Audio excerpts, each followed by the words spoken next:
हृदयाचे विकार म्हटलं की लोकांना फक्त हार्ट अटॅक की जो हृदय विकाराचा झटका हाच एक शब्द माहिती असतो. स्मोकिंगचा डायरेक्ट इफेक्ट हार्टच्या रक्तवाहिन्या कडक होतात किंवा त्या आकुंचित पावतात आणि अशा लोकांमध्ये ब्लॉकेजेसची शक्यता, हार्ट अटॅकची शक्यता ही खूप जास्त असते. पित्त झालंय समजून हार्ट अटॅक दुर्लक्ष दिलेले खूप सारे लोक.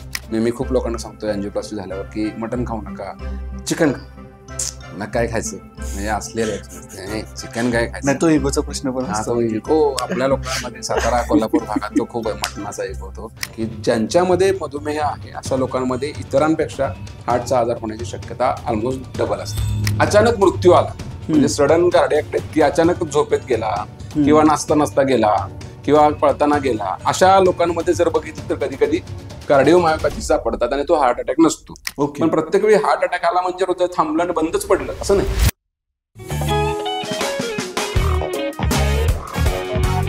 नमस्कार मंडळी, मॅथ्सरी टॉक्सवरच्या आपल्या नव्या पॉडकास्टमध्ये तुम्हा सगळ्यांचं खूप खूप स्वागत.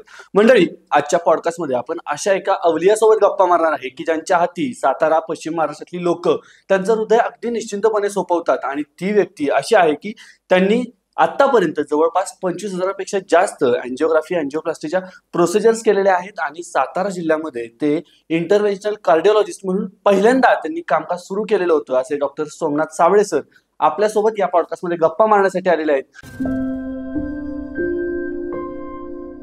तर सोमनाथ सर, तुमचं पॉडकास्टमध्ये खूप खूप स्वागत. Thank you so much. Yes sir, तुमच्याबद्दल अर्थातच खूप ऐकलेलं आहे आणि तुमच्याकडून हृदयाबद्दलच्या खूप वेगवेगळ्या गोष्टी जाणून घ्यायच्यात. त्यामुळे आपल्या गप्पांना सुरू करताना मला पहिल्यांदा विचारायचं की हृदयविकार आपण जे म्हणतो, हे हृदयविकार म्हणजे नेमके कोणते कोणते विकार आहेत? हा खूप महत्वाचा प्रश्न आहे, कारण की हृदयाचे विकार म्हटलं की लोकांना फक्त हार्ट अटॅक बरोबर हाच एक शब्द की जो हृदय विकाराचा झटका हाच एक शब्द माहिती असतो आणि त्याच्याबद्दल लोकांना खूप एकतर भीती किंवा कुतूहल किंवा उत्सुकता असते. बरोबर. पण हृदयविकार म्हणजे फक्त हार्ट अटॅक नसतातच. हृदयविकार म्हणजे जसं कसं आहे, हृदयाची जी आपल्या शरीराची जी जिवंतपणा जो आहे तो हृदयाचे जेव्हा ठोके सुरू होतात आईच्या पोटामध्ये असताना तेव्हाच ते हृदय काम करायला सुरुवात करतं. मग ते काम करे आणि कधी थांबतोय, जेव्हा आपण शेवटी आपला शेवटचा बीट थांबते तेव्हा ते आपला जो प्रवास असतो तो थांबतो. त्या मधल्या काळात एक हार्ट अटॅक हा एक विषय आहे. पण बरेचसे वेगवेगळे प्रकार आहेत की ज्यामध्ये आपण हृदयविकार म्हणतो. की अगदी जन्मजात बाळाला काही हृदयाचे आजार असतात की त्याच्या पडद्यामध्ये होल असतात, मग त्यामुळे शुद्ध अशुद्ध रक्त एकत्र होत असतं आणि त्यामुळे काही बाळाला त्रास होत असतात किंवा काही झडपा चिकटलेल्या असतात किंवा जरा मुलं मोठी झाली की काही जंतू संसर्गामुळे की जे घशामुळे होतात, घशामध्ये होतात आणि तिथून मग सांधे पकडले जातात त्या लहान मुलांचे आणि त्याच जंतूमुळे हृदयाच्या झडपा पण खराब होतात. झडपा एकतर चिकटतात किंवा झडपा लीक होतात आणि त्यामुळे मग हृदयाला त्याचं काम बिघडतं. हृदयावर सूज येते किंवा हृदय कमकुवत होतं. आणि मग हे पण प्रकार असतात की जे हृदयविकाराचा एक प्रकार असतो की थोड्या मोठ्या मुलांमध्ये साधारणतः 5 ते 15 वयोगटामध्ये त्यांना आम्ही रोमॅटिक हार्ट डिसीज की रोमॅटिझम हा शब्द म्हणजे सांधेवाताशी संबंधित आहे की हे इन्फेक्शन घशाचं सांध्यांकडे जातं आणि तिकडून हृदयाकडे जातं, त्यामुळे त्याला रोमॅटिक हार्ट डिसीज असं एक म्हणतात. हा एक दुसरा प्रकार झालेला आहे. तिसरा म्हणजे साधारणतः आता आपण 30 पासून अगदी 80 पर्यंत बघणारा एक हृदयाचा प्रकार म्हटलं तर तो हार्ट अटॅक एक. त्याच्याबद्दल मला वाटतं आपण आज इन डेप्थ मध्ये आपण बोलणारच आहोत. अजून काय आजार असू शकतात तर हृदयाचे स्नायूंचे काही आजार असतात की हृदयाचे जे स्नायू आहेत ते खूप जाड असू शकतात की ज्याला आम्ही कार्डिओमायोपॅथी असं म्हणतो, किंवा मग ते खूप नाजूक असू शकतात आणि त्यामुळे हृदयाला सूज आलेली असू शकते. तर हे कार्डिओमायोपॅथी जे असतात तर तो एक हृदयाचा प्रकार आहे ज्याच्यामध्ये अचानक मृत्यू आला म्हणजे सडन कार्डियाक डेथ की अचानक झोपेत गेला किंवा नाचता नाचता गेला किंवा पळताना गेला, अशा लोकांमध्ये जर बघितलं तर कधी कधी कार्डिओमायोपॅथी सापडतात आणि तो हार्ट अटॅक नसतो. तर हा एक स्नायूंचा आजार असतो की हा एक हृदयाचा आजार आहे. अजून एक प्रकार असतो की वार्धक्यामुळे होणारे हार्टचे आजार की कसं आहे, आपलं वय जसं वाढत जातं, एजिंग बरोबर प्रत्येक अवयव पण जीर्ण होत जातो. म्हणजे तुमचे गुडघे खराब होतात, तुम्हाला डोळ्यामध्ये मोतीबिंदू होतात, तसंच हृदयामध्ये पण काही गोष्टी होतात की हृदयामधली जी झडप असते महत्वाची, जी शरीराकडे रक्त पुरवठा करते, अॉर्टाची वॉल असते, ती वयामुळे हळूहळू बारीक होते कारण त्यामध्ये कॅल्शियम जमा होतं आणि ती झडप जी असते ती बंद होते आणि त्यामुळे मग हृदयावर प्रेशर येतं. त्यामुळे मग रुग्णाला काही त्रास होतात की मग अगदी छातीत दुखणं असेल, दम लागणं असेल, चक्कर येणं असेल बेशुद्ध पडणं असेल किंवा मृत्यू पण येऊ शकतो. म्हणजे ती झडप जर पूर्ण खराब झाली तर तो एक प्रकार असू शकतो. किंवा कसं आहे, म्हणजे हृदय म्हणजे कसं आहे, आपलं जसं घर असतं की आपल्या घरामध्ये एक प्लंबिंग सिस्टीम असते, घरामध्ये आपल्याला एक इलेक्ट्रिक सिस्टीम असते, तसं हृदयाला पण स्वतःची हृदय हे एक प्रकारचं घरच आहे. की त्यामध्ये 4 खोल्या आहेत, की 4 कप्पे आहेत, त्यामध्ये भिंती आहेत, त्यामध्ये खिडकी आहेत ज्याला झडपा आम्ही म्हणतो, आणि हृदयाला रक्तपुरवठा करणाऱ्या काही रक्तवाहिन्या आहेत की ज्याला आम्ही प्लंबिंग करणारे काम, म्हणजे त्याचे ते पाईप्स लाईन्स आहेत की ज्या हृदयाला स्वतःला रक्तपुरवठा देतात. आणि हृदय सगळ्यांना देते शरीराला, पण हृदयाला पण देणारी काहीतरी सिस्टीम आहे. मग ती प्लंबिंग एक सिस्टीम आहे. आणि दुसरी सिस्टीम आहे इलेक्ट्रिक सिस्टीम, की हृदयाचे जे ठोके असतात ते नियमित ठेवणे हे काम ही इलेक्ट्रिक सिस्टीम करत असते. मग ही इलेक्ट्रिक सिस्टीम पण एका वयानंतर वीक व्हायला लागते आणि मग ठोके हळूहळू कमी व्हायला लागतात. मग 40च्या पेक्षा कमी व्हायला लागले की त्याला त्रास व्हायला लागतात. मग त्याला चक्कर येणे किंवा मग पुढचे दम लागणे अशा प्रकारचे त्रास होऊ शकतात. आणि मग ह्या लोकांना मग आम्ही पेसमेकर वगैरे बसून त्यांचे ठोके वाढवतो. हा एक वार्धक्यामुळे होणारा हृदयाचा आजार आहे. तर असे हे ग्रॉसली 4-5 प्रकार आहेत. पण लोकांना जसं म्हटलं की हार्ट अटॅक, बरोबर, हृदयाचा आजार म्हणजे हार्ट अटॅक, ही लोकांमध्ये एक मनात कुठेतरी बिंबलेलं आहे. आणि फारसं चुकीचं नाही, कारण त्याचं कारण महत्वाचं आहे की त्यात मृत्यू खूप आहे आणि मृत्यू कधी कधी फास्ट आहे. त्यामुळे मग आपण आजूबाजूला खूप ऐकलेलं असतं की हा असा गेला, शेजारी आमच्या राहणारे झोपेत गेले किंवा दवाखान्यात जायच्या आधीच काहीतरी झालं. म्हणजे असं खूप ऐकल्यामुळं ती एक जी भीती आहे ती ह्या हार्ट अटॅक बरोबर खूप आहे, मृत्यूची भीती आहे.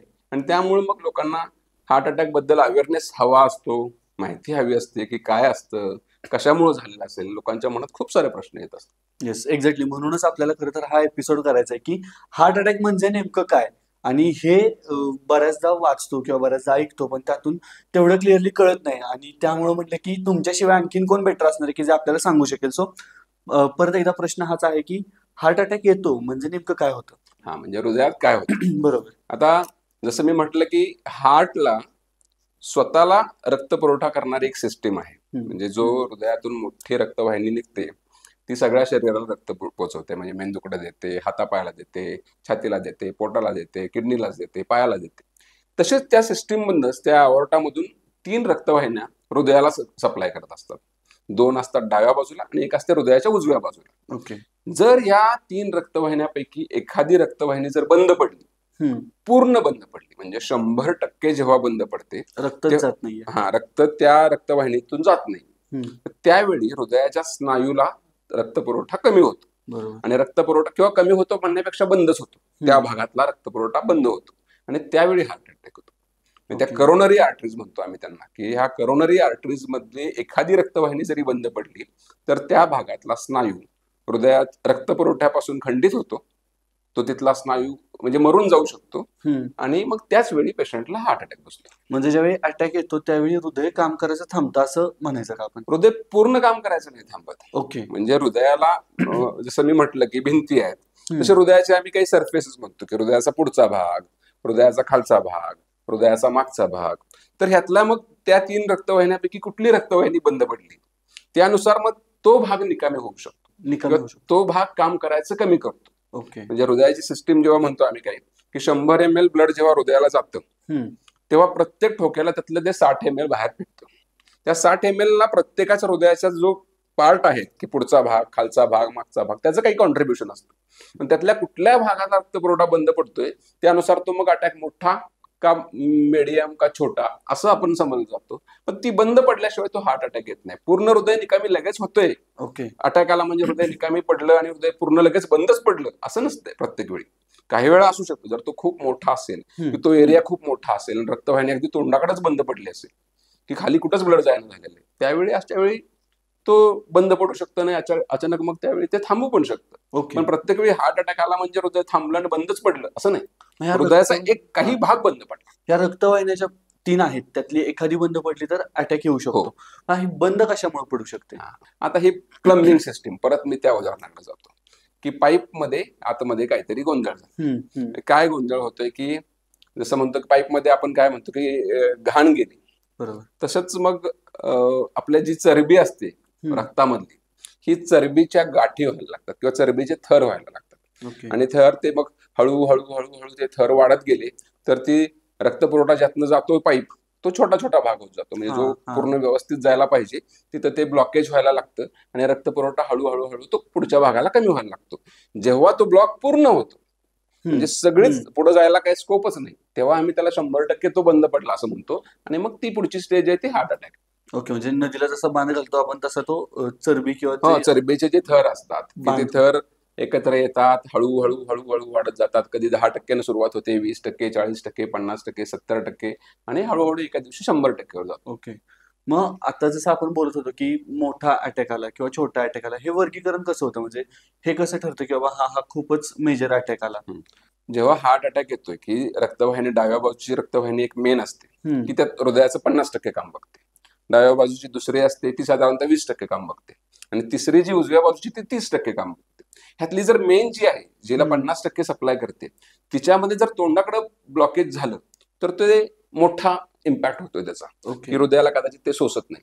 मग सोसत नाही म्हणजे काय होऊ शकतं की हृदयात ब्लड प्रेशर एकदमच कमी होतं, त्याला इम्पॅक्ट बसल्यामुळं मग फुफ्फुसावर प्रेशर वाढतं आणि पेशंटला धाप लागायला लागतो, किंवा मग ब्रेनकडे पण ब्लड सप्लाय जात नाही, पेशंट बेशुद्ध पडू शकतो. अशा प्रकारचे जर घटक झाले तर त्याला म्हणायचं की हा मोठा मॅसिव्ह होता. आणि समजा हृदयाच्या मेन रक्तवाहिनीची एखादी फांदी बंद पडली तर तो कदाचित तेवढा इम्पॅक्ट बसत नाही, कारण तेवढं डॅमेज होत नाही आणि मग तो सोसला जातो. आणि म्हणजे नुसतं दुखल्यावर कधी कधी भागतं, दवाखान्यात गेलं कधी दुरुस्त केलं की तो नॉर्मल होऊ शकतो. मग त्याला म्हणायचं बाबा ठीक आहे छोटा. पण माइल्ड, मॉडरेट आणि सिव्हिअर हे बऱ्याचदा एकदाच दुखलं होतं म्हणजे हा मेजर नव्हता असं नाही. ओके, असं नाही, लोकांमध्ये कसं होतं म्हणजे आम्हाला बऱ्याचदा प्रश्न छोटाच आहे ना, म्हणजे काही काळजी करायची गरज नाही ना, म्हणजे ECG मध्ये खूप मोठा असतो, आमच्या काही पॅरामीटर्स मध्ये दिसतं की खूप मोठा आहे, पण पेशंटला त्रास कधी कधी तेवढा झालेला नसतो. मग लोकांना असं वाटतं की नाही तेवढा मोठा असेल असं वाटत नाही, मग माइल्डच आहे ना किंवा मायनरच आहे ना, म्हणजे आमच्याकडून ते हो म्हणून घ्यायची लोकांना एक हे असतं की हा मग जरा आश्वस्त झाल्यासारखं वाटतं की नाही बाबा डॉक्टर म्हणतात छोटाच आहे, पण असं छोटा मोठा असं बऱ्याचदा नसतंच ते. म्हणजे त्रास किती आणि समोरचं प्रेझेंटेशन काय हे कधी कधी जुळत पण नाही. ओके, एखाद्याला काही त्रास नसतो आणि खूप मोठा हार्ट अटॅक असतो. ओके, म्हणजे ज्यावेळी आपल्या छातीत दुखतंय त्यावेळी अटॅक आलाय असं समजायचं का मग? हा, म्हणजे कसं आहे आता छातीत दुखणं ह्याला कित्येक कारण आहेत, म्हणजे प्रत्येकानं कधी कधीतरी छातीत दुखलेलं असू शकतं. म्हणजे कोणाला वाटतं की मला मार लागला होता म्हणून छातीत दुखलेलं असू शकतं. तर प्रत्येक छातीत दुखणं हे हार्ट अटॅक नसतो किंवा ते हृदयाचंच दुखणं असेल असं नसतं. खूप काही कारणं असतात की ज्यामुळे छातीत दुखू शकतं, की म्हणजे छातीचा हा जो पिंजरा आहे त्याच्यामध्ये आपलं हृदय जे आहे ते मध्यभागी, साधारणतः डाव्या बाजूला कललेलं पण मध्यभागी, पण त्याच्या बाजूला आपल्याला फुफ्फुस आहेत, त्याच्यावरती आपल्याला बरकडे आहेत की त्याचा तो छातीचा पिंजरा आहे. मग मध्ये जर बघितलं तर त्याच्या मागे अन्ननलिका आहे, श्वासनलिका आहे. जर बघितलं की मनका आहे की ज्याच्यातून नसा इकडे आपल्या छातीकडे सप्लाय करत असतात. म्हणजे प्रत्येक वेळी जो छातीत दुखलं म्हणजे मला हार्ट अटॅक येतोय किंवा माझं हे हार्टचं दुखणं आहे असं नसतं. ओके, म्हणजे ह्याला बरीच कारणं, म्हणजे एखाद्याला खोकलाय, खोकताना फुफ्फुसावर ताण पडला तर त्यामुळे दुखू शकतं. एखाद्याला मणक्याचा आजार आहे मानेचा तर त्यामुळे पण त्याला छातीत दुखू शकतं आणि मग हाताकडे दुखणं जाऊ शकतं. मग तोही एक असा असू शकतो की ज्याला वेगळं कारण आहे, आपण त्याला हार्टचं समजायची गरज नाही. आणि सगळ्यात महत्वाचं लोकांना सगळ्यात फसवणार एक गोष्ट आहे की ज्याच्यामुळे लोकांना वाटतं की ते आपलं हार्टचं नाही, ते म्हणजे ऍसिडिटी, पित्त. पित्त झालंय समजून हार्ट अटॅक दुर्लक्षलेले खूप सारे लोक, आणि त्याच्यामुळे त्या पित्ताच्या समजुतीपायी जीव गेलेले खूप सारे पेशंट आहेत. म्हणजे लोकांना काय होतं, पित्त होतं म्हणजे काय होतं की जळजळ. मला छातीत जळजळ झाली, मी काल रात्री काहीतरी नॉनव्हेज खाल्लं आणि मला छातीत जळजळ होते, थोडं मळमळल्यासारखं वाटतंय, उलटी होते, असं असं समजून कधी कधी लोक निग्लेक्ट करतात. आणि ते जे दुखणं असतं हार्टचं ते दुखणं हे प्रेझेंटेशन नसतं आणि बऱ्याचदा जळजळ हीच फिलिंग असते. त्यामुळं हे पित्त जे आपण समजतो ते प्रत्येक वेळी पित्तच आहे असं नाही. जर ते म्हणजे तुम्ही खरोखर काहीतरी स्पायसी खाल्लंय आणि एखादी अँटासिड खाल्ली, तुम्हाला बरं वाटलं तर ठीक आहे, हे पित्त असू शकतं. पण तरी पण जळजळ होते आणि काहीतरी वेगळं फिलिंग वाटतंय छातीमध्ये, तर हे पित्त नसणार आहे, हे हार्टचं असू शकतं, हे एक डोक्यात घ्यायला पाहिजे. ओके, मग ओळखायचं कसं की बाबा हे पित्त नाहीये, किंवा अशी प्राथमिक कोणती लक्षणं आहेत किंवा ज्याच्यामुळे आपल्याला वाटू शकतं की हे हार्टचं असू शकतं? बरोबर. आता हार्ट अटॅक येतो तेव्हा खूप मोठं दुखतं, म्हणजे बऱ्याच लोकांमध्ये समजा आपण 70% पकडूया की त्यांना खूप सिव्हिअर दुखतं, की त्यांना कळतं की हे असलं आपल्याला कधीच दुखलेलं नव्हतं. पेशंटला घाम येतो, पेशंटला चक्कर यायला लागते, पेशंट बेशुद्ध पडू शकतो, एखाद्याला धाप लागू शकते. तो मॅसिव्ह हार्ट अटॅकचा असतो ते तेव्हा पेशंटला कळतंच की हे काहीतरी मोठं आहे. काही लोकांना तिथले सिमटम तेवढी तीव्रता नसेल, पण तरी पण कमी प्रमाणात हे सिमटम असू शकतात. पण आता हे झालं हार्ट अटॅक आल्यावरच. पण त्याच्या आधी एखाद्याला छातीत हार्टचं असू शकतं का? तर असू शकतं. मग ते कसं ओळखायचं? म्हणजे हार्ट अटॅक तर नाही, पण जे दुखतंय ते छातीचं असू शकतं का? हार्टचं असू शकतं का? ह्याला साधी सिस्टीम आहे का? म्हणजे आपलं हृदय कसं आहे, मी मगाशी सांगितलं की ते प्लंबिंग सिस्टीम आहे. एका ठराविक लेवलपर्यंत, एक 70% ब्लॉक होईपर्यंत 30% चालू आहे, 70% मुळे थोडा रक्तपुरवठा कमी आहे, पण तोपर्यंत पेशंटला सोसतं, लगेच काही त्रास नाही होत. पण 70%च्या जवळपास आलं किंवा त्याच्यापेक्षा पुढे गेलं तर पेशंटला काही विशिष्ट लक्षणं व्हायला लागतात. आता ती काय लक्षणं आहेत की नॉर्मली आता आपण निवांत बसलेलो आहोत, बरोबर, मला काही होत नाही. आता मला सांगितलं की तुम्ही वरती 4थ्या मजल्यावर जावा, जरा एक काहीतरी काम आहे, इथे लिफ्ट नाही. मी 4थ्या मजल्यावर गेलो, मी 2रा 3रा मजला जायला लागलो की मला छातीच्या मध्यभागी एक काहीतरी वेगळी फिलिंग येते, की छाती भरून आल्यासारखं वाटतं, छातीवर दाब आल्यासारखं वाटतं. दुखणं, हा शब्द दुखणं असेलच असं नाही, पण मग छाती भरून आली, छातीवर दाब पडलाय, किंवा एखाद्याला नुसतं दोन्ही दंडाकडे काहीतरी ते असं भरून आल्यासारखं वाटतं. एखाद्याला छातीत पुढं काहीच होत नाही, पाठीच्या दोन आपले जे स्कॅप्युला आहेत त्याच्यामध्ये ते भरून आल्यासारखं वाटते. एखाद्याला नुसतीच जळजळ होते, असं 2ऱ्या 3ऱ्या मजल्यावर मला अशी जळजळ होते. एखाद्याला इकडं खाली काहीच होत नाही, पण नुसतं घसा आवळल्यासारखा, जबडा आहे तो आवळल्यासारखा वाटतो. म्हणजे जबड्यापासून बेंबीपर्यंत ह्या मधल्या पार्टमध्ये पुढे किंवा मागे ही फिलिंग येऊ शकते. पण मग काय होतं, मी 2ऱ्या 3ऱ्या 4थ्या मजल्यावर मी पोहोचलो आणि मी जरा बसलो 5 मिनिटं, की सगळं गायब होतं. पाणी पितो आपण, हा, पाणी पिला नाही पिला तरी 5 मिनिटं तुम्ही शांत बसला की सगळं गायब होतं. आणि ते तसे फिलिंग आले होते का नव्हते इतपत नॉर्मल माणसाला वाटायला लागतं. ही हृदयविकारचं पुढचं काहीतरी गंभीर व्हायची ही प्राथमिक सुरुवात असते. मग आपण काय करतो, दुसऱ्या वेळी आपण परत काहीतरी करायला गेले, एक 4 किलोची पिशवी तांदळाची होती आणि मी चाललो होतो, चढ होता थोडासा, परत सेम फिलिंग आली, पण मी बसलो, मला बरं वाटायला लागलं. याला आम्ही अंजायना हा शब्द वापरतो. मराठीमध्ये त्याला एक शब्द आहे, पण तो फार प्रचलित नाही. त्याला हृदयशूळ असं म्हटलं जातं. की ही हार्ट अटॅक येणं, हे मोठा हार्ट अटॅक यायला की मग खूप दुखलं, पडला, मग पळवावं लागलं, पण हे आधी पळवायचं नाहीये. हे नुसतंच आहे की मग मी फक्त श्रम करतोय आणि श्रम केल्यानंतर मला ही फिलिंग येते आणि मी श्रम थांबवतोय, मी जरा विश्रांती घेतोय की हे सगळं निघून जातंय आणि मला नॉर्मल वाटतं. मग मी पुढच्या वेळीपासून काय करतो की मग मी जिन्यानं नाही जात, मग मी लिफ्ट वापरतो, किंवा मग मला कळते ना मला त्रास होतोय, मग नको आज उचलायला.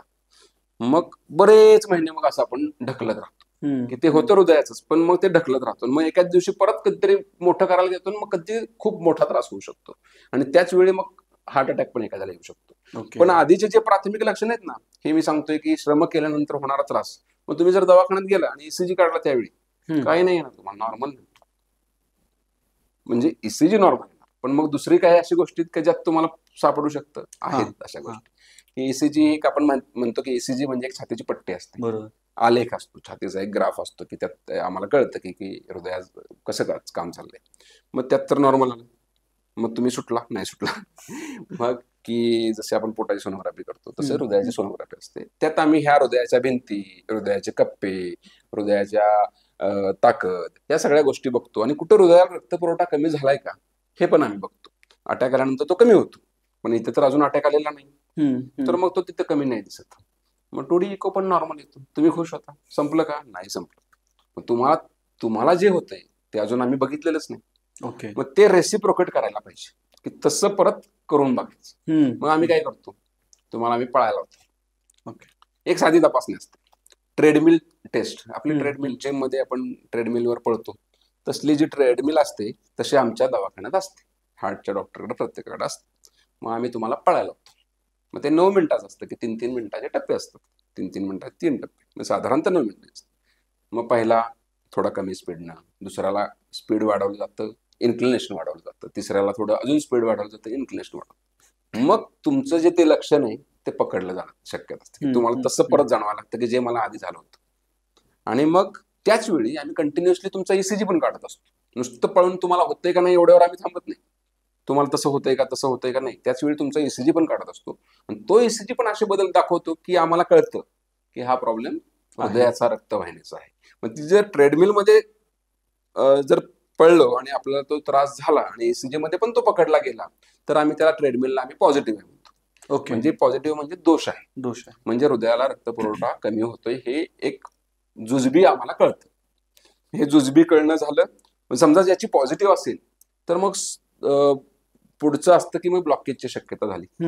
मग ते ब्लॉकेज बघण्याच्या पुढच्या तपासण्या असतात. पण मग ट्रेडमिल पॉझिटिव्ह आली तर सगळ्यांना ब्लॉकेज सापडतात का? तर बऱ्यापैकी 80 ते 85% लोकांना सापडतात. ओके. म्हणजे 80 ते 85% लोकांचा हार्ट अटॅक आपण यायच्या आधी प्रेडिक्ट करू शकतो की ह्यांना भविष्यामध्ये हार्ट अटॅक येणार आहे. त्यामुळं हे असे टप्पे आहेत की हा जसं तुम्ही म्हटलं की हृदय कसं दुखणं असतं. दुखणं अटॅकच्या वेळेचं तर खूपच सिव्हिअर असतं. पण हे आधीची जी लक्षणं आहेत याच्याकडे गांभीर्याने बघायला पाहिजे. आता आपण थांबवू शकतो. यामध्ये माझा एक मित्र होता मध्यंतरी आणि तो म्हणाला की माझ्या छातीत दुखत होतं पण मी नेमका गाडी चालवत होतो आणि मी ऍपल वॉच मध्ये माझा ईसीजी काढला.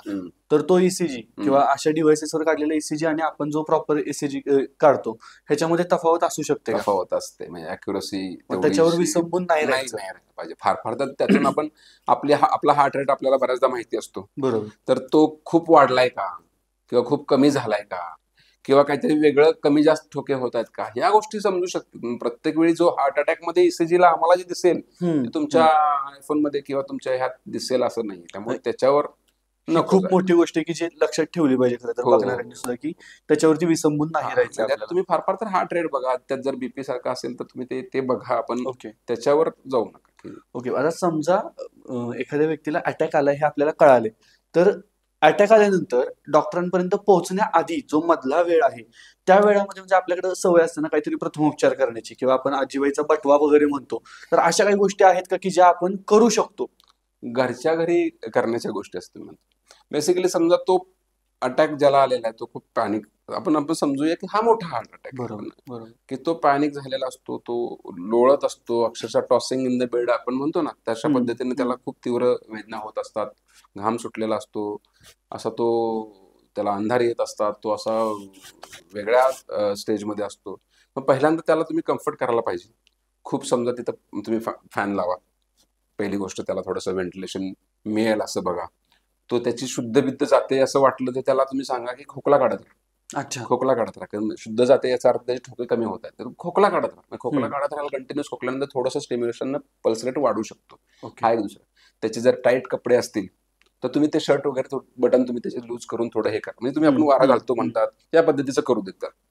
मग त्यानं लगेच उचलून त्यानं लगेच चालत ज्यांना चढत दुसरीकडे जायचं असं नाही. पण आपल्याला सगळ्यात महत्वाचं की हार्ट अटॅक आहे का नाही हे ईसीजी काढल्याशिवाय कळणार नाही. बरोबर. त्यामुळे जिथं तुम्हाला जवळ शक्य आहे अगदी जवळ तिथं पोहोचायचा प्रयत्न करा की त्यांचा ईसीजी काढून घेऊ देत की हार्ट अटॅक आहे की नाही.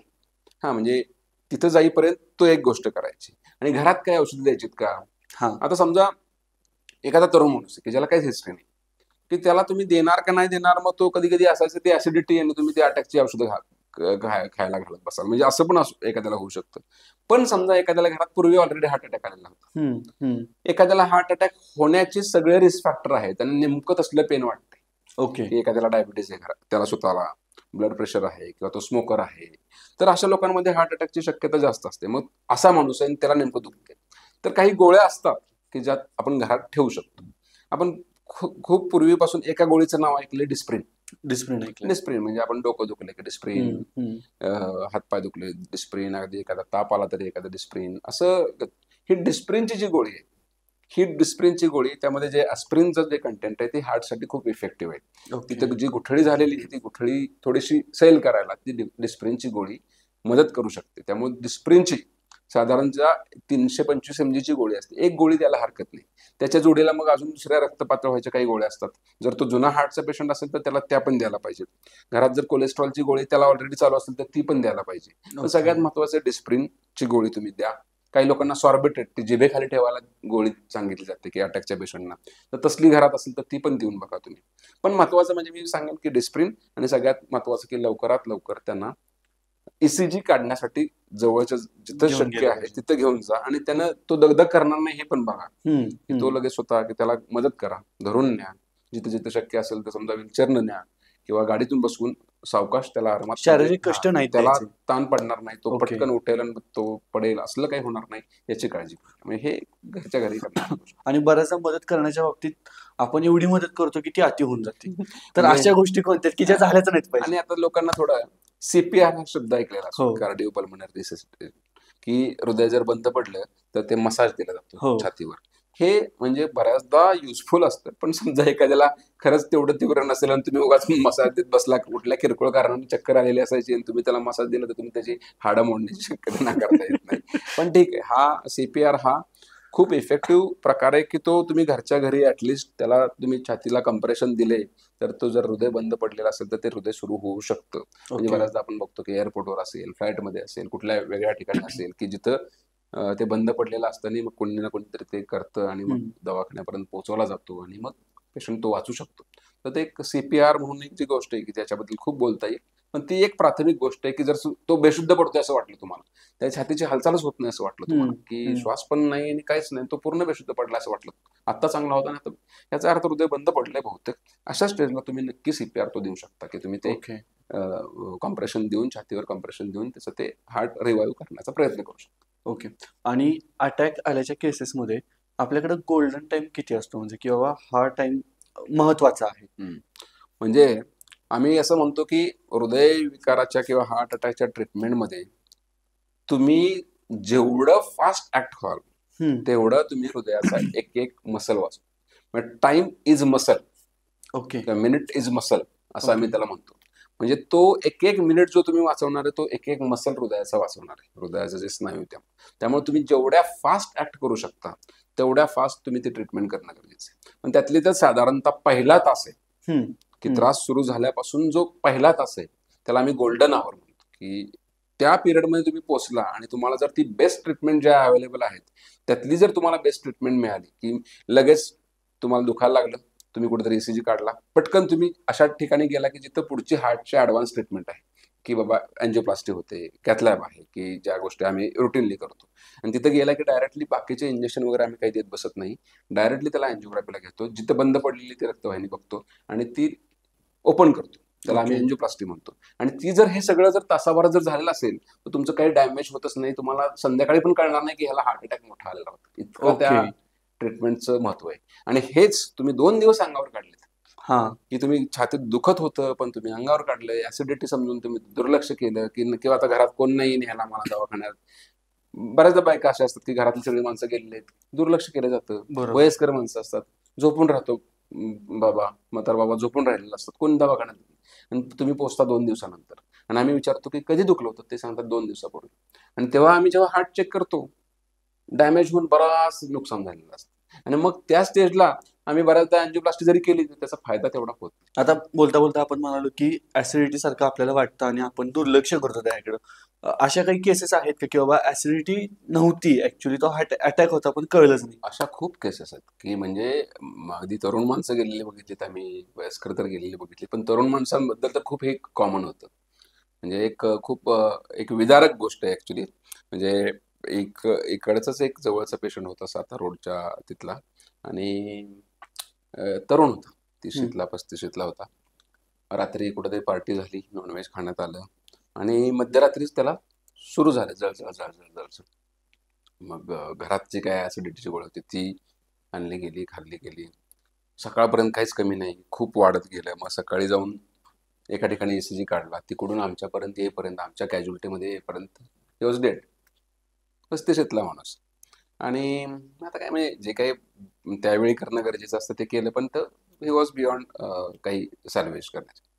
मी जस्ट वरती येऊन असा बसलो तर त्याची बायको आली पळत पळत, ती उशिरा आली, आणि ती मला ओळखत होती, ती आमच्या कुठेतरी गावाच्या जवळच्या दुसऱ्या गावातली होती, आणि ती पळत पळत आली. ती म्हटली की दादा बरे आहेत ना माझे मिस्टर? काही बोलण्यासारखं मी मी आपलं शांत तिच्याकडे फक्त बघत राहिलो होतो. काही नाही म्हटली, काल रात्री त्यांनी मला फोन पण केला होता की मला जरा ऍसिडिटी होते आणि गोळ्या पण घेते वगैरे वगैरे. म्हटले आमचं नुकतंच लग्न झालंय, 6 महिने झाले, मी आता 3 महिन्याची प्रेग्नंट आहे बापरे. आणि ती माझ्याशी असं बोलत होते आणि बरे आहेत ना ते. काही मेजर नाही ना, काही सिरियस नाही हम्म, ना. ते गेलेला होता. म्हणजे इतकी क्षुल्लक गोष्ट, तीच फक्त तो जे 4-6 तास जे गेले घरामध्ये ऍसिडिटी समजून, त्यामध्ये हे खूप केवढं म्हणजे मोठं नुकसान आहे. आपल्याला झाले ते ऍसिडिटी नाही हे समजायचं कसं, म्हणजे हे पण एकदा कळलं पाहिजे की ही ऍसिडिटी नाहीये, कदाचित त्याच्यापेक्षा जास्त काहीतरी होते ना, हा, इथे म्हणजे मी ती निघलं जळजळ पाहिजे. थांबतच नाही. ओके. तुमच्या कुठल्याही साध्या अँटासिडन पित्तानं थांबत नाही. आणि त्याचबरोबर बाकीची छातीतली लक्षणं, की तुम्हाला घाम येतोय, तुम्हाला अस्वस्थ खूप वाटतंय, म्हणजे साध्या ऍसिडिटीमध्ये पण होऊ शकतं. पण ह्यातलं जे आहे ते वेगळंच असतं. पण ते आपण अंगावर नाही काढत बसायला पाहिजे. आणि वेळेच्या बाबतीत किती वेळ आपण धरा किंवा गोळी घेतली ऍसिडिटीची पण तरी जळजळ नाही थांबत आहे. तुम्हाला बरं वाटत नाही, तुम्हाला डिस्कम्फर्ट होतो, तुम्ही जितक्या लवकर म्हणजे म्हटलं ना, की हा टाइम लिमिट कोण ठरवणार आहे? कोणालाच माहित नाही की हा ओके. Time limit. ओके. जेवढ्या लवकर आपण ऍक्ट होऊ, जेवढ्या लवकर हे तेवढं फायद्याचं आहे. आणि जसं मगाशी म्हटलं की हे खाल्ल्यावर झालं म्हणून हा माणूस तसं सांगतोय. पण मी मगाशी जे सांगितलं ना, की मी जिने चढल्यानंतर बरोबर. काही लोकांना हे केल्यानंतर पण नुसती जळजळ होते आणि ती जळजळ तुम्ही शांत बसला की राहते. मग तो त्याला कायम त्याला ऍसिडिटी समजत राहतो. ही जळजळ नव्हती, हा हार्टचाच अंजायनाचाच प्रकार होता. त्यामुळे तुम्ही या सगळ्या जरी गोष्टी वेग दिसत असतील, की छातीच्या मध्यभागी भरून येणं, दाब पडणं छातीवर, छातीत जळजळ होणं, घशाकडे ओढ, जबड्याकडे ओढ लागणे, पाठीच्या मधोमध दुखतंय, श्रम केल्यानंतर दंड दोन्ही भरून येत आहेत, ही जर लक्षणं असतील तर नक्की तुम्ही हे काहीतरी वेगळे आणि थांबल्यावर राहतायत, जाऊन तपासण्या करा, पटापट तपासण्या करा. ओके. ओके. आता ह्याच्यात आणखीन एक प्रश्न येतो, की म्हणजे डोळ्याच्या डॉक्टरकडे आम्ही गेल्यानंतर आम्हाला सांगतात की तुम्ही 6 महिन्यांनी या किंवा वर्षांनी या. तसं हृदयाच्या बाबतीत आपण त्याची रेग्युलर चेकअप कधीपासून, म्हणजे आता वय हा सुद्धा खूप महत्वाचा मुद्दा झालाय हार्ट अटॅकच्या बाबतीत, त्यामुळं कधीपासून आणि कोणत्या इंटरव्हल नंतर ते चेकिंग झालं पाहिजे? म्हणजे आता तर बेसिकली कसं आहे, परवाच एक मी पुस्तक वाचलं होतं, की त्यात तो सांगत होता की मी एक माणूस झाडाखाली थांबलाय आणि वरून अंडी पडतात आणि तो कॅच करतोय. तो किती कॅच करू शकतो एका वेळी? मग थोडेसे कॅच करतोय तो, पण बरेचसे पडतात आणि फुटतात. म्हणजे हे बेसिकली सांगण्याचा हेतू काय आहे, की आजाराचं प्रमाण खूप जास्त आहे. तुम्ही किती झेलणार आणि तुम्ही किती वाचवणार माहित नाही. त्यामुळे हे प्रिव्हेन्शन जे आहे ना, बरोबर. हा, म्हणजे ते कुठनं पडतायत, का पडतायत, तिथनं थांबवायला पाहिजेत. तर हा प्रिव्हेन्शनचा जो पार्ट आहे, प्रतिबंधाचा जो पार्ट आहे, तो आपण खूप सिरियसली घ्यायला पाहिजे. पूर्वी आम्ही जेव्हा मेडिकल कॉलेजमध्ये होतो किंवा आम्ही शिकायचो, म्हणजे मी 25 वर्षापूर्वीची गोष्ट सांगतोय किंवा किंवा त्याच्याही आधीची गोष्ट सांगतो, की पुस्तकात आम्हाला शिकवलं जायचं की हार्ट अटॅकची कारणे. त्यामध्ये एक तर पहिली गोष्ट वय, साधारणतः पुरुषांमध्ये 55 नंतर, स्त्रियांमध्ये 60 नंतर, असं आम्हाला शिकवलं. हे 25 वर्षापूर्वीची गोष्ट आहे. 25 वर्षात हे सगळं उलट पालट झालं. आत्ता आमच्याकडे येणाऱ्या 4 हार्ट अटॅकच्या पेशंटपैकी एक हार्ट अटॅकचा 4 पैकी एक असा पेशंट असतो जो 40च्या आतला असतो. ओके. 40च्या आतला. मग तो अगदी 30ला असतो, 25ला असतो, 20ला असतो, 18चा असतो. 18चा पण? 18चा पण असतो. म्हणजे मी एक 5-6 वर्षापूर्वी 18 वर्षाच्या ह्याची मी एन्जिओप्लास्टी करत होतो. त्याला हार्ट अटॅक आलेला होता आणि सहज माझ्या डोक्यात विचार चमकून गेला, की अरे मी जेव्हा 18 वर्षाचा होतो तेव्हा हार्ट अटॅक हा शब्द पण आपण ऐकलेला नव्हता. आणि आता ही पिढी हे यातून जाते. हा केवढा मोठा लॉस आहे ऍक्च्युली समाजाचा, की हे वय कमी कमी कमी होत चाललंय. त्यामुळं जो प्रतिबंध आहे किंवा जो प्रिव्हेन्शन आहे, तो आपण लहानपणापासून जेवढा सुरू करू तेवढा चांगला आहे. ओके. मग त्यातलं कसं करायचं, म्हणजे जसं आपण म्हटलं की कुणाला रिस्क आहे हे माहिती पाहिजे. आता ते वय तर झालं, आता वय तर आलं मागं, म्हणजे सगळ्यांना रिस्क आहे. दुसरी गोष्ट आहे जेनेटिक्स, अनुवांशिकता, की आपण सगळ्यांना माहितीच आहे अनुवांशिकतेने काही गोष्टी पुढच्या पिढीला येतात. त्यातली सगळ्यात महत्वाची गोष्ट ही हार्ट अटॅक. हे जीन्स जे आहेत, जर एखाद्याला कमी वयात हार्ट अटॅक आलेला असेल, एखाद्याला घरात आई वडिलांना किंवा जवळच्या नात्यामध्ये, जीन्स म्हणजे फक्त आई वडील असतात असं नाही, मग ते काका मामा पण असू शकतात, मावशी पण असू शकते, आत्या पण असू शकते, म्हणजे ते जीन्स तुमच्या ब्लड मधून जात असतात. तर ते जीन्स ज्यांच्यामध्ये कमी वयामध्ये आधीच्या पिढीमध्ये आलेला आहे, त्याच्या पुढच्या पिढ्यामध्ये तो पण कमी वयात येण्याची शक्यता असते. म्हणजे ही अनुवंशिकता आहे. हा तर राहिला भाग, की हा जीन्सचा त्या घरातला त्या व्यक्तीचा. आम्ही तर किंबहुना असं म्हणतो की आपल्या देशामध्ये किंवा आपण जे दक्षिण आशियाई लोक आहेत ह्यांच्यामध्ये हार्ट अटॅकचे जीन्स ठासून भरले. मग तुम्हाला वेगळं काही हार्ट अटॅक येण्यासाठी कारण शोधायची गरज नाही. तुमच्यात आत ते बसलेले आहेत.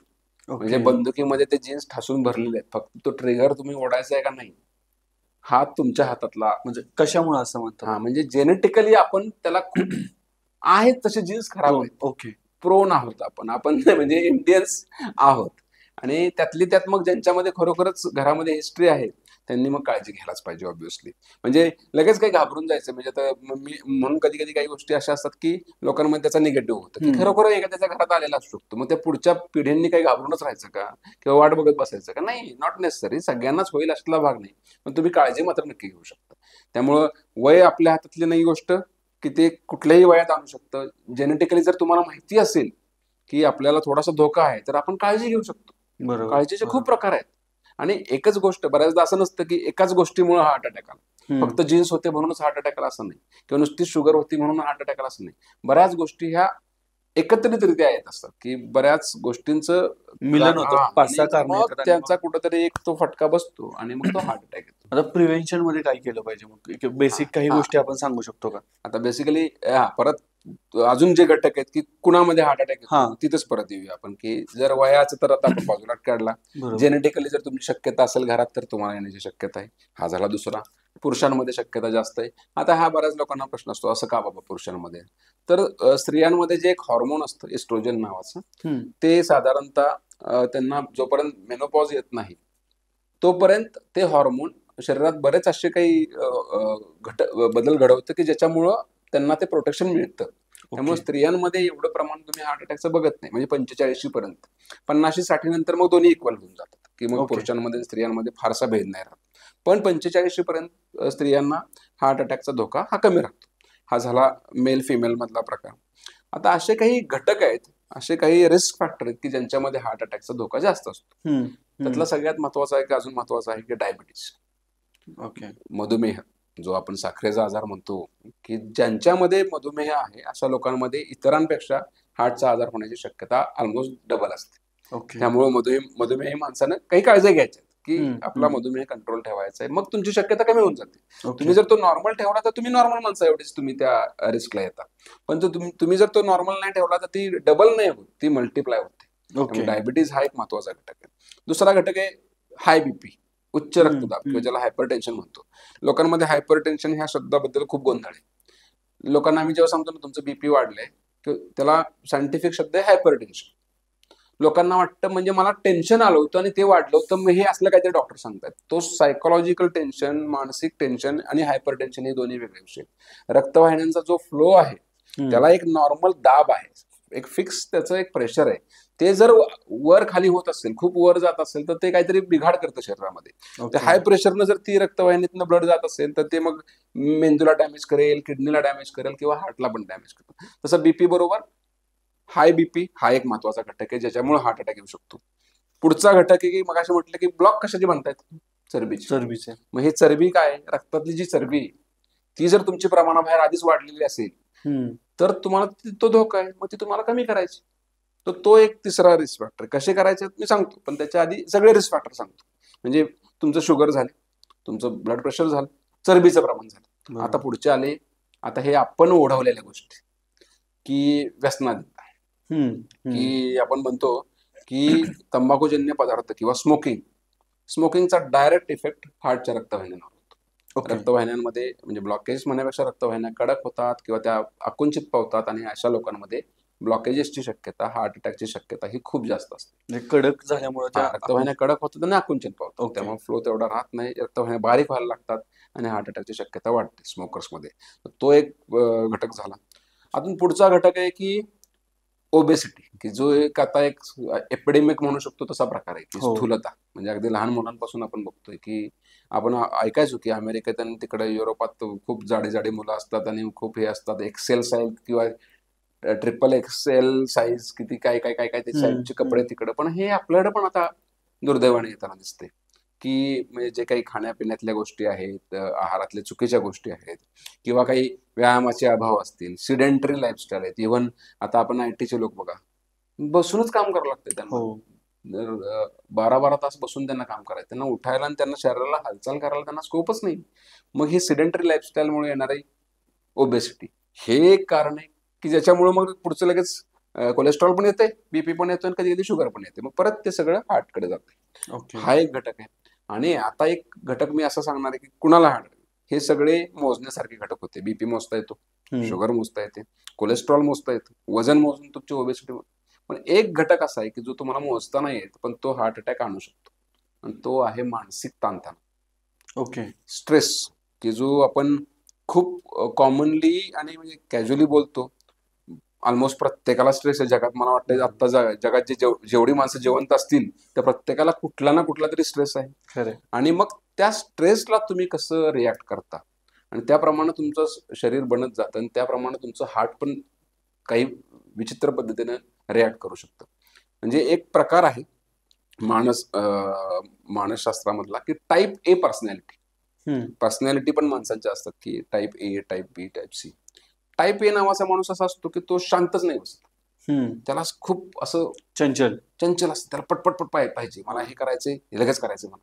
मग तो असा तो वेडावल्यासारखा तो त्या एखाद्या गोष्टीच्या मागे धावत असतो, आणि मग त्याला तीच गोष्ट घेऊन बसत असतो की नाही मला आता हे करायचंय, मला हे कम्प्लिशन आहे, माझी हे डेडलाईन आहे, मला हे लगेच करायचंय, मला हे कार घ्यायची, मला हे करायचंय, मला हे लवकर एवढ्या काळात करायचं. म्हणजे अशा विचारांनी ती कायम त्रस्त असतात. आणि ह्या टाईप ए पर्सनॅलिटीच्या लोकांमध्ये हार्ट अटॅकचं प्रमाण खूप जास्त आहे. म्हणजे इथं आला मानसिक ताण.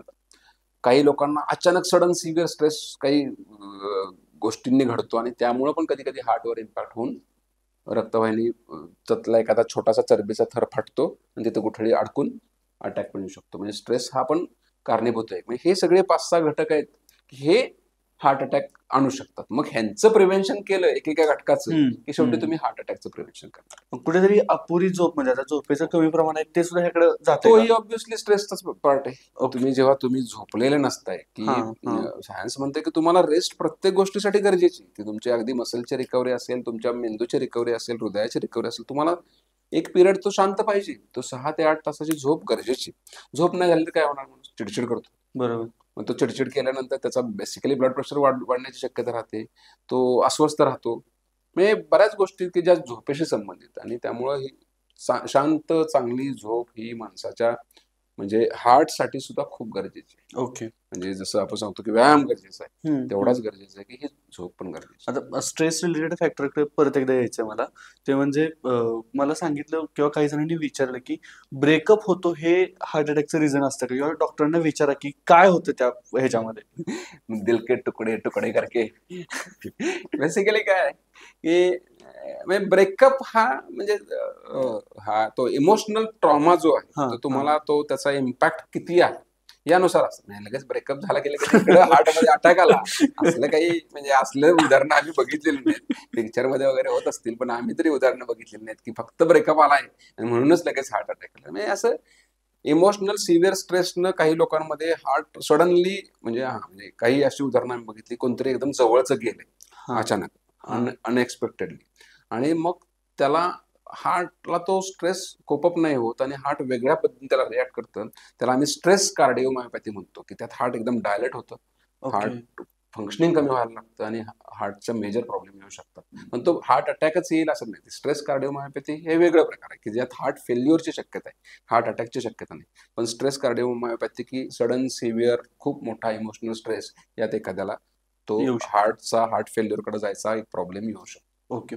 आणि मगाशी आपण बोलत होतो तुम्ही त्यावेळी तुम्ही म्हणालात की स्त्रियांना 45-50 पर्यंत तसा धोका नाही, प्रोटेक्शन आहे, पण त्यानंतर त्यांची सिव्हिरिटी तेवढीच आहे.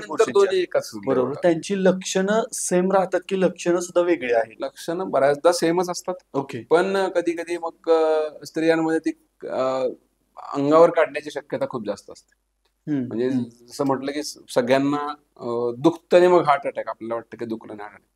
एक प्रकारे की सायलेंट हार्ट अटॅक, की दुखलंच नव्हतं पण आम्ही नंतर बघितलं तर हार्ट अटॅक नंतर गेला होता. हा कोणामध्ये जास्त असतो? हा सगळ्यात जास्त डायबिटीसच्या पेशंटमध्ये असतो.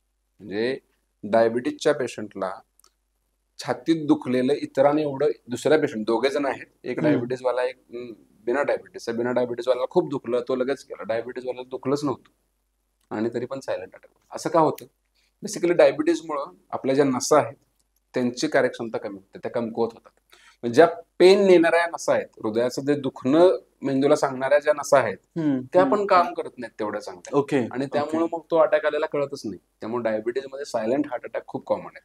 अजून दुसरा घटक आहे की वयस्कर खूप लोक जे असतात, की 80-90 वर्षाचे आहेत, की खूप म्हणजे एक्स्ट्रीम वय आहे, की त्यांच्यामध्ये पण बऱ्याचदा दुखलेलं कळत नाही. कारण तोपर्यंत त्या सिस्टीम्स तेवढ्या ऍक्टिव्ह नसतात पेन संवेदना वाहून नेणार आहे. त्यामुळे त्या लोकांमध्ये पण सायलेंट हार्ट अटॅक बऱ्याचदा बसू शकतात. ओके. तो एक घटक असतो. स्त्रियांमध्ये तीव्रता जर खरोखर जर डायबिटीज नसेल तर इतरांसारखीच असू शकते. सेम असतं म्हणजे. आता सायलेंट हार्ट अटॅक बद्दल आपण बोलतोय, तर रात्री झोपलाय आणि झोपेतच तो अटॅकने गेलाय, मग त्याच्यामध्ये मधुमेहाचं लक्षण जास्त असू शकतं. म्हणजे डायबिटीजच्या पेशंटमध्ये सायलेंट हार्ट अटॅक ओके. आलेला असू शकतो, की त्याला दुखलंच नाही आणि ते एकदम बंद पडलं आणि सगळ्या ते पुढचं जे कॅस्केड आहे, पुढची जी रिॲक्शन चेन रिॲक्शन जे म्हणतो, की बंद पडलंय, ठोके कमी झालेत, हृदय बंद पडलंय, ब्लड प्रेशर लो झालाय आणि मग तो एकदम गेला. तर हा प्रकार सायलेंट हार्ट अटॅक मध्ये होऊ शकतो. ओके. पण मग प्रत्येक वेळी जसं म्हटलं की सायलेंटली गेलाय किंवा झोपेत गेलाय म्हणजे तो प्रत्येक वेळी हार्ट अटॅकच आला असेल असं पण नाही. कार्डियक अरेस्ट नावाची एक गोष्ट आहे. मला त्याकडेच यायचं होतं, की म्हणजे बऱ्याचदा मी ऐकलं की जे मॅरेथॉन रन करून पडतात किंवा जिम मध्ये ट्रेडमिल करतोय किंवा वजन उचलतोय आणि त्यावेळी त्यांना आपण समजतो की अटॅक आला आणि तो गेला, तर तो दरवेळी हार्ट अटॅक नसतो आणि कार्डियक अरेस्ट असू शकते. सो मला त्या विषयाकडे त्यांना पहिल्यांदा विचारायचं की हार्ट अटॅक आणि कार्डियक अरेस्ट ह्याच्यामधला फरक काय तो आधी आम्हाला सांगा. म्हणजे ही जी उदाहरणं तुम्ही सांगितली ती परफेक्ट उदाहरणं होती, की मॅरेथॉन पळताना सडनली तो कोलॅप्स झाला आणि तो गेला. बरोबर. दुसरं तुम्ही काय सांगितलं की जिम मध्ये जिम मध्ये व्यायाम करताना तो गेला. इव्हन आपण खूप आता हल्ली व्हिडिओ पण बघतो. एक कोणतरी नवरात्रीमध्ये गरबा खेळताना तो खूप चांगला एक्सपर्ट होता, पण तो खेळताना गेला. फुटबॉल खेळताना एखादा फुटबॉलर गेला, क्रिकेट खेळताना एखादा गेला. म्हणजे मागच्याच 15 दिवसापूर्वी साताऱ्यातलाच एक मुलगा क्रिकेट खेळताना 20ला कराडमध्ये टुर्नामेंट चाललं होतं आणि मी तिथं होतो, तर तिथं फोन आला पण तो गेलेला होता. म्हणजे काही लोकांमध्ये हार्ट अटॅक असू शकतो त्यांच्यापैकी, की बाबा काय की रक्तवाहिनी बंद पडली आणि तो खूप मोठा आला आणि तो सोसलाच नाही.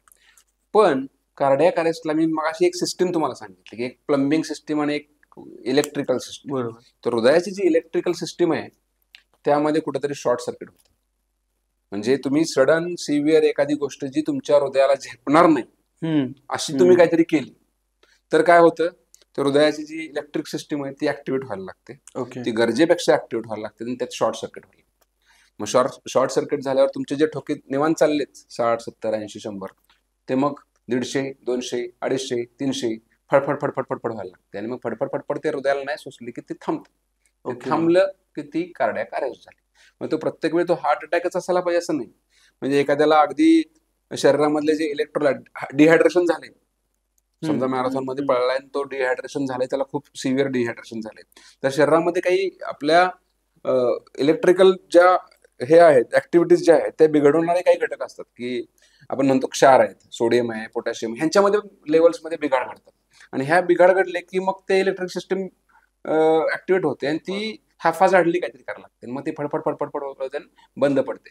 हार्ट अटॅक मध्ये हे बंद पडेलच असं नाही, भाग नाही. हार्ट अटॅक मध्ये तुम्हाला दुखेल, रक्तपुरवठा कमी होईल, मग त्रास होईल, हळूहळू तुम्ही जाल. पण ही जी सडन कार्डियक अरेस्ट आहे आणि प्रत्येक वेळी तो हार्ट अटॅक मुळे आलेला असेल अशातला भाग नसतो. ते मी मगाशी जे सांगितलं की स्नायूंचे आजार जे असतात ना, हायपरट्रॉफिक कार्डिओमायोपॅथिक शब्द ऐकला की स्नायू खूप जाड असतो, हा पण एक जेनेटिक आजार आहे की तो फॅमिलीमध्ये असतो.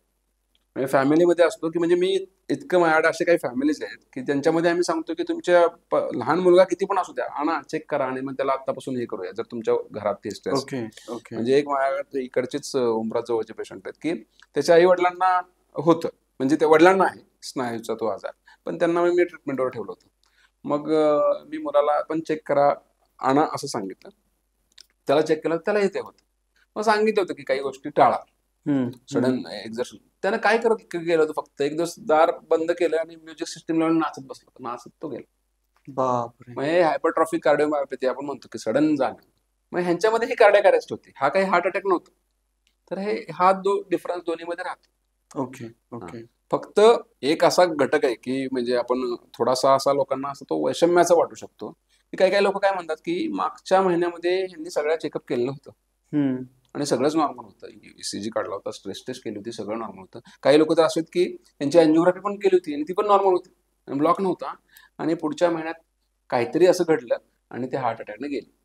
मग तुम्ही म्हणाल की मग हे काही ब्लॉकेज काही एका महिन्यात तयार झालं? बरोबर बरोबर आहे. हा प्रश्न साधा. बरोबर. मग तुम्हाला म्हटलं की 50, 60, 70% 100% व्हायला काही लोकांना 10-10 वर्ष जातात. की मी आज चेक केलंय 60%, 10 वर्षांनी चेक केलं तर फार फार तर 70% असतात. असे काही लोक असतात की ओके. ज्यांच्यामध्ये ट्रीटमेंट चालू आहे, सगळं चालू आहे आणि ते आर डुईंग वेल. मग हे काय घडलं? ह्यांच्यामध्ये काय घडलं की मागच्या महिन्यात तर काहीच नव्हतं ब्लॉकेज आणि आता काय घडलं?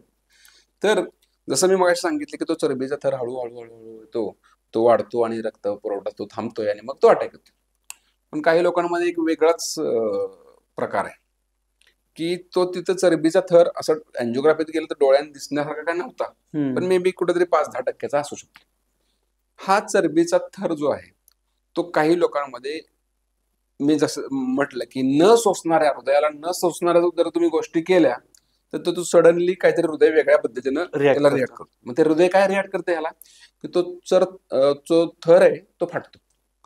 आणि तो फाटलाय मग काय होतंय की बाकीच्या ज्या रक्ताच्या काही पेशी असतात, ज्याला प्लेटलेट्स आपण म्हणतो, की त्या तिथं गोळा होऊन त्या थराच्या तिथे जातात आणि तिथं गुठळी होऊन तो रस्ताच बंद पडतो.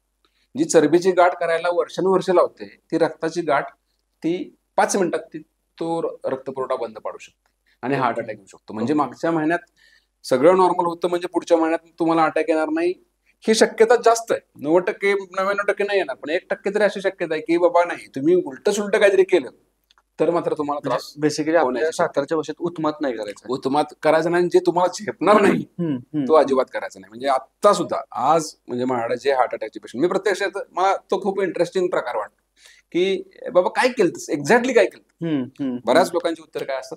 आता मी ह्या 8 दिवसातली तुम्हाला उत्तरं सांगतो लोकांची. यात्रेला गावाकडे आलो होतो आणि जरा शेतात काम जरा जास्त केलं. काय सवय नाही, मुंबईला राहणारा माणूस आहे आणि यात्रेला गेलो तर मग मी पोती उचलली, मग मी हे केलं काहीतरी करून दाखवायचं. हे दुसऱ्यानं सांगितलं काय नाही, यात्रा आली होती, वाकळा धुणे उड्यावर जाऊन वाकळा आपटणे तो प्रकार असतो, नाही सोसला, हार्ट अटॅक आला. अजून काय प्रकार असतात, कधी नाही कुठला साधा 4 भिंतीवर चढत नाही पण मग जरांड्याला गेलो. कधी काही कुठल्या व्यायामाची कुठले बॅकग्राऊंड नाही, तुम्हाला ते जमत नाही, तुम्ही ते टेस्ट केलेलं नाही की हळूहळू केलंय किंवा नेहमी करतोय तुम्ही, नेहमीच करताय, मग तुम्ही बाबा गेला जरंडे. म्हणजे हे खूप सांगाल म्हणजे जरंडेश्वर चढून हार्ट अटॅक आलेले मी गेल्या 14 वर्षात एक 50 पेशंट ट्रीट केलेले. म्हणजे आपण मॅरेथॉन मोठ्या गोष्टी सांगतो की 21 किलोमीटर पळला त्याला नाही सोसलं. जरंडेश्वर तसा जनरली सगळ्यांना अप्रोचेबल आणि पण तसे एक 50 हार्ट अटॅकची मी पेशंट केली. साधी गोष्ट की गाडी बंद पडली होती आणि ढकलत दिली, त्यामुळे त्यानंतर हार्ट अटॅक पेशंट बघितले. बापरे. की म्हणजे तुमच्या शरीराला ज्या गोष्टीची सवय नाही त्या तुम्ही अचानक एकदम तीव्रतेने करण्याचा प्रयत्न करू नका. शारीरिक ज्या गोष्टी जिम मध्ये जसं तुम्ही मगाशी म्हणाला की जे तुम्हाला वजन झेपतं तेवढंच करा तुम्ही. ओके. लोकांना आता बॉडी बनवायची म्हणजे इतकी फास्ट बनवायची की काय बोलायची सोय नाही, की सगळं ते फॅड आहेत हे सगळे. तुम्ही सिस्टमॅटिकली जावा. कुठलीही गोष्ट म्हणजे जितकी गोष्ट तुम्ही वरती फास्ट फेकणार आहे तेवढ्या फास्ट ते खाली येणार.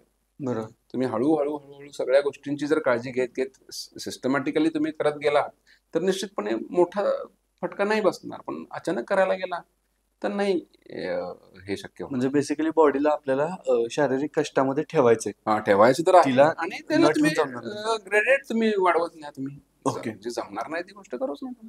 सो सर या सगळ्यामध्ये हेल्दी हार्ट कंडिशन म्हणजे माझा मी योग्य आहे किंवा माझं हृदय अगदी व्यवस्थित कंडिशननं काम करते हे माझं मला ठरवायचं असेल तर त्यासाठी काय पॅरामीटर्स आहेत का? हा, म्हणजे पॅरामीटर्स तपासण्यावाईज पण आहेत आणि आपल्याला पण एक फिलिंग असतं. म्हणजे तुम्हाला बहुतेक ते अपेक्षित आहे की मला फिलिंग की हा म्हणजे मी एक मध्यम प्रमाणातला समजा व्यायाम करतोय. मध्यम प्रमाणातला व्यायाम करतोय म्हणजे मी 45 मिनिटं रोज चालतो, मी थोडं चढावर पण जाऊ शकतो, थोडासा पळू पण शकतो आणि ते केल्यानंतर मला त्रास काही होत नाही. मला छातीत दुखत नाही, मला दम लागत नाही, मला फार धडधड होत नाही, मला अस्वस्थ होत नाही आणि मी कम्फर्टेबल राहतोय. ओके. ह्या फिजिकल मॉडरेट फिजिकल ऍक्टिव्हिटीला मला काही त्रास होत नाही तर तुमचं हार्ट बऱ्यापैकी चांगलं असण्याची शक्यता खूप आहे. ओके. म्हणजे हे झालं. आता काही लोक म्हणतील की मग काय तपासून काय बघू किंवा मी की मग मला कसं कळेल की माझं हार्ट चांगलं आहे, की जसं सांगितलं की हार्ट अटॅक कडे नेणाऱ्या ज्या गोष्टी त्या पण तपासल्या पाहिजेत. की बाबा तुम्ही पहिली गोष्ट मी तर काही लोकांना सांगतो की काही आकडे लक्षात ठेवा. म्हणजे आकडे घरात तुम्ही ते लिहून ठेवा की हे आकडे म्हणजे काही पॅरानॉइड असायची गरज नाही की आपल्याला काहीतरी होणार आहे म्हणून, पण एक बेसिक आपल्याला एक बॅकग्राऊंड, आपल्या जगाच्या आता नाही त्या खूप माहिती असतात, म्हणजे गरज नसलेल्या माहिती पण आपल्याला खूप असते की इकडे ह्याचं हे झालंय, त्याचं ते चाललंय, म्हणजे आता यांचा स्कोर आहे, म्हणजे त्याचा तुम्हाला तुमच्या आयुष्यावर तसा डायरेक्टली परिणाम होत नसतो, पण त्याचं इन डिटेल आपल्याला काही काही गोष्टीची माहिती, मग त्या थोड्याशा आपल्या शरीराबद्दल पण माहिती ठेवूया. काय काय माहिती ठेवायची की बाबा आपलं वजन किती. म्हणजे वजन जर बघायला, वजन काटा तर प्रत्येकाकडे असू शकतो, मग ते वजन नॉर्मल वजनाच्या जवळ आहे का. ओके. माझी उंची साधारणतः 170 सेंटीमीटर असेल तर त्यातनं 100 वजा करा, आले 70. हा तुमचा आदर्श आकडा आहे की तिथं तुमचं ते आयडियल वेट आहे. तुम्ही त्याच्या थोडंफार इकडे तिकडे असू शकता, थोडंफार पुढं मागे चालू शकतं 2-5%, पण मग तुम्ही 70 असणं अपेक्षित आहे आणि तुम्ही 90 आहात तर नाही तुमचं चांगलं, हे तुम्हाला प्रॉब्लेम करणार आहे. वजनचा आकडा. दुसरी गोष्ट ब्लड प्रेशर. मग अशी मी सांगितलं की बीपी म्हणजे शरीरातला रक्तदाब एका प्रेशरनं रक्त नेण्याची शरीराची जी कॅपॅसिटी, त्याला आम्ही बीपी म्हणतो. तो बीपी नॉर्मली किती असावा, साधारणतः आपण ऐकतो 120-80, बरोबर. वरचा आकडा 120, खालचा आकडा 80, हा सगळ्यांनी ऐकलेला असतो की 120-80 माझा बीपी होणार. तो 140 आणि 90, वरचा आकडा 140, खालचा आकडा 90, याच्या वर जात नाही याची काळजी घ्यायची. ओके. आणि म्हणजे त्यासाठी काही ब्लड प्रेशरसाठी पूर्वी काय आपल्याला की दवाखान्यात जायचंय, डॉक्टरकडे जायचंय आणि मग डॉक्टर तपासणार आहेत आणि मग सांगणार तुमचं बीपी वाढलं. काही गरज नाही.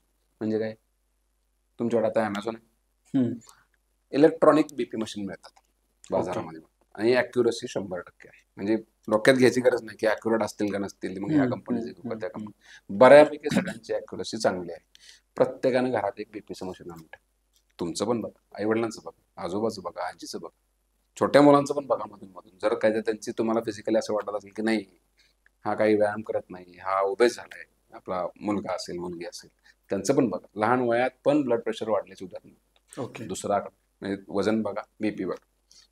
तिसरी गोष्ट शुगर बघा, की नॉर्मल जी शुगर लेवल असते रक्तामधली ती साधारणतः उपाशी पोटी आणि जेवणानंतर तपासली जाते. त्यांच्या काही लिमिट्स आहेत 125 पर्यंत, 200च्या आत. आणि HbA1c नावाची एक सरासरी शुगरची एक टेस्ट असते, ती पण टेस्ट करा. या 3 टेस्ट करून बघा नॉर्मल आहे का. नाही तुम्हाला डायबिटीस, चांगली गोष्ट आहे. घरामध्ये असेल तर आपलं काळजीने बघा. आई वडिलांपैकी असेल तर तुम्ही फ्रिक्वेंटली बघायला काय. कोलेस्ट्रॉलची तपासणी असते, लिपिड प्रोफाईल. त्यात एक बॅड कोलेस्ट्रॉल, आपण ऐकतो की good cholesterol, bad cholesterol. LDL नावाचं एक कोलेस्ट्रॉल असतं की जे बॅड कोलेस्ट्रॉल असतं, ते जे ब्लॉकेज तयार करतं. HDL नावाचं कोलेस्ट्रॉल असतं, ते तुम्हाला वाचवतं. हे गुड कोलेस्ट्रॉल. मग HDL तुमचं वाढवायचं कसं. HDL वाढवायला अजून औषधच नाही चांगली आली. ते म्हणते व्यायाम करा, व्यायाम करा आणि चांगलं खा. आणि LDL कमी करायला मग औषध असतात किंवा मग तुमचे खाण्याचे प्रकार. LDL कशाने वाढते, तुम्ही तेलकट, तळलेलं, खूप प्रमाणात रेड मीठ खात असाल, खूप प्रमाणात तुम्ही शेल फिश खात असाल, अशा लोकांमध्ये कोलेस्ट्रॉल वाढते. की रेड मीठ म्हणजे जे आपल्या भागात सगळ्यांना आवडतं मटन. मी खूप लोकांना सांगतो अँजिओप्लास्टी झाल्यावर की मटन खाऊ नका, चिकन खा. ना काय खायचंय, म्हणजे असले रिॲक्शन असते, चिकन काय खायचं. तो इगोचा प्रश्न पण हा, तो इगो आपल्या लोकांमध्ये सातारा कोल्हापूर भागात तो खूप मटणाचा इगो होतो. तर ते रेड मीठ जे आहे ना ते कमी करायचं तुम्ही, तुमचं कोलेस्ट्रॉल कमी होणार. शेल फिश पण खूप आहेत की हे खेकडे आवडतात मला हे दुसरं काय नको, किंवा खारावलेले मासे असतील काय असतील तर ते तुम्हाला हे कमी करायचंय, म्हणजे तुमचं LDL कमी होते. मग अशी जो बीपीचा विषय होता की बीपी का वाढतं, मीठ खूप खाणं. मीठ प्रमाणाबाहेर तुम्ही जर खात असाल की प्रत्येक गोष्टीत वरनं मीठ टाकायचे, मला कांद्याला मीठ पाहिजेच, मला दह्याला मीठ पाहिजेच, वरनं टाकणारच, हे ऍडिशनल जे मीठ आहे ते तुमचं ब्लड प्रेशर वाढवते. तो एक प्रकार आहे. की मग मी जसं म्हटलं की तुम्हाला वजन लक्षात ठेवा, शुगर बघा, बीपी बघा आणि कोलेस्ट्रॉल बघा. ह्या 4 गोष्टी तुम्ही बघत राहा. त्यात कुठं काही बिघाड नसेल, तुम्हाला काही घरात रिस्क नसेल तर भले 2-2, 5-5 वर्षांनी परत चेक करा, 2 वर्षांनी करा. घरात काही रिस्क आहे शुगरची, वर्षाने बघा. तोटा काय. आणि मग हार्टचं काय बघायचं, साधारणतः 30 मध्ये आलात तुम्ही, एकदा करून घ्या बेसिक ECG काढून घ्या, टुडे इको करून घ्या, स्ट्रेस टेस्ट करून घ्या. हे काय ऍडमिट करण्याच्या गोष्टी नाहीत, ह्या OPD बेसिसवरच्या गोष्टी आहेत. एकदा कळलं तुमचं स्ट्रेस टेस्ट नॉर्मल आहे, तुमचं इको नॉर्मल आहे, कोलेस्ट्रॉल नॉर्मल आहे, तरी फाईन. ह्यात कुठं बिघाड असेल तर मग मात्र पुढं जाऊन तुम्ही तपासण्या करा, घाबरू नका, इलाज करून घ्या. इलाज खूप चांगले अवेलेबल आहेत. म्हणजे एक वेळ फ्रॅक्चरची ट्रीटमेंट पण आता अवघड आहे की तुम्हाला झोपूनच राहावं लागतंय. अटॅकचे पेशंटना आपण बघतो, आम्ही 8 दिवसात कामाला लागतात, महिन्याभरात परफेक्ट उड्या मारायला लागतात. म्हणजे ह्या ऍडव्हान्स ट्रीटमेंट जी आलेली आहे त्याचा फायदा खूप हार्ट अटॅकच्या पेशंटना होतोय. खूप चांगला फायदा आहे. म्हणजे फ्रॅक्चरसाठी तुम्हाला 1.5 महिना झोपावं लागेल, पण हार्ट अटॅकला नाही. जर तुम्ही वेळेत केलेला असेल ना, आम्ही जर वेळेत दुरुस्त केला, आम्ही सांगतो जा कामावर, काय नाही, तुला काय नाही झालेलं, काय करायचं ते कर. म्हणजे माझे एक पेशंट आहेत की ज्यांना एक 5 स्टेंट बसवले, प्रोफेसर होते, आहेत अजून, म्हणजे इस्लामपूरचे. त्यांना हार्ट अटॅक आला तेव्हा त्यांचं पंपिंग वगैरे 20% होतं, एक 4-5 स्टेंट टाकले. पण त्या माणसानं मग त्याचे लाईफस्टाईल असेल, मेडिसिन्स असेल, हे सगळं इतकं मस्त केलं. आणि गेल्या वर्षातला कमीत कमी ते 6 ते 7 मॅरेथॉन करतात. तर तुम्ही म्हणाला हे ॲडवायजेबल आहे का? पण त्यांनी ते प्रॉपर हे केलं, चेक करत करत की हार्टची पंपिंग इम्प्रूव्ह झालेलं आहे, सगळं स्टेबल झालेलं आहे. आणि वर्षाला ते फुल मॅरेथॉन 10 करतात. कुठं भेटले की मला फोटो पाठवतो, आज ही केली.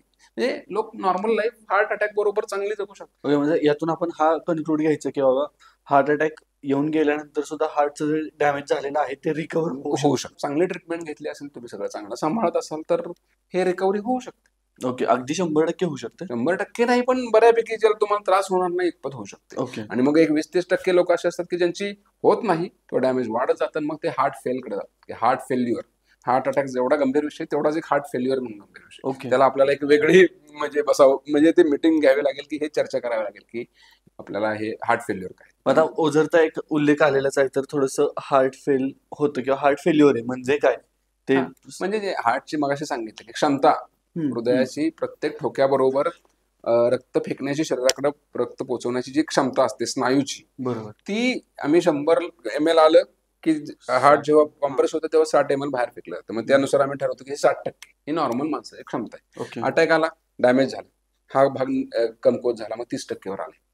मग 30% वर आलेला असेल तर त्या 30% सह गोष्टी करणं खूप जिकिरीचं होऊन जातं. मग त्या माणसाला हार्ट फेल व्हायला लागलं की लक्षणं, थोडं जरी काम केलं की दम लागतोय, म्हणजे ओके. थकवा जाणवतोय, खूप शरीरावर सूज येते, पायावर सूज येते, चेहऱ्यावर सूज येते, पोट फुगतंय, म्हणजे अशा प्रकारची लक्षणं हार्ट जसं जसं निकाम व्हायला लागेल 30%, 20%, 15% ओके. तशी होऊ शकतात. तो थोडा कॉम्प्लिकेशनचा भाग आहे की हार्ट अटॅक वेळेत नाही ट्रीट झाला म्हणूनचा भाग आहे. पण जसं म्हटलं की हार्ट अटॅकच्या ट्रीटमेंट ॲब्सोल्युटली फॅन्टास्टिक ट्रीटमेंट आलेल्या आहेत, की अँजिओप्लास्टी सारख्या गोष्टी, की ज्याच्यामुळं खरोखर खूप अगदी सुसह्य झालंय माणसाचं आयुष्य असं म्हणू शकतो. ओके.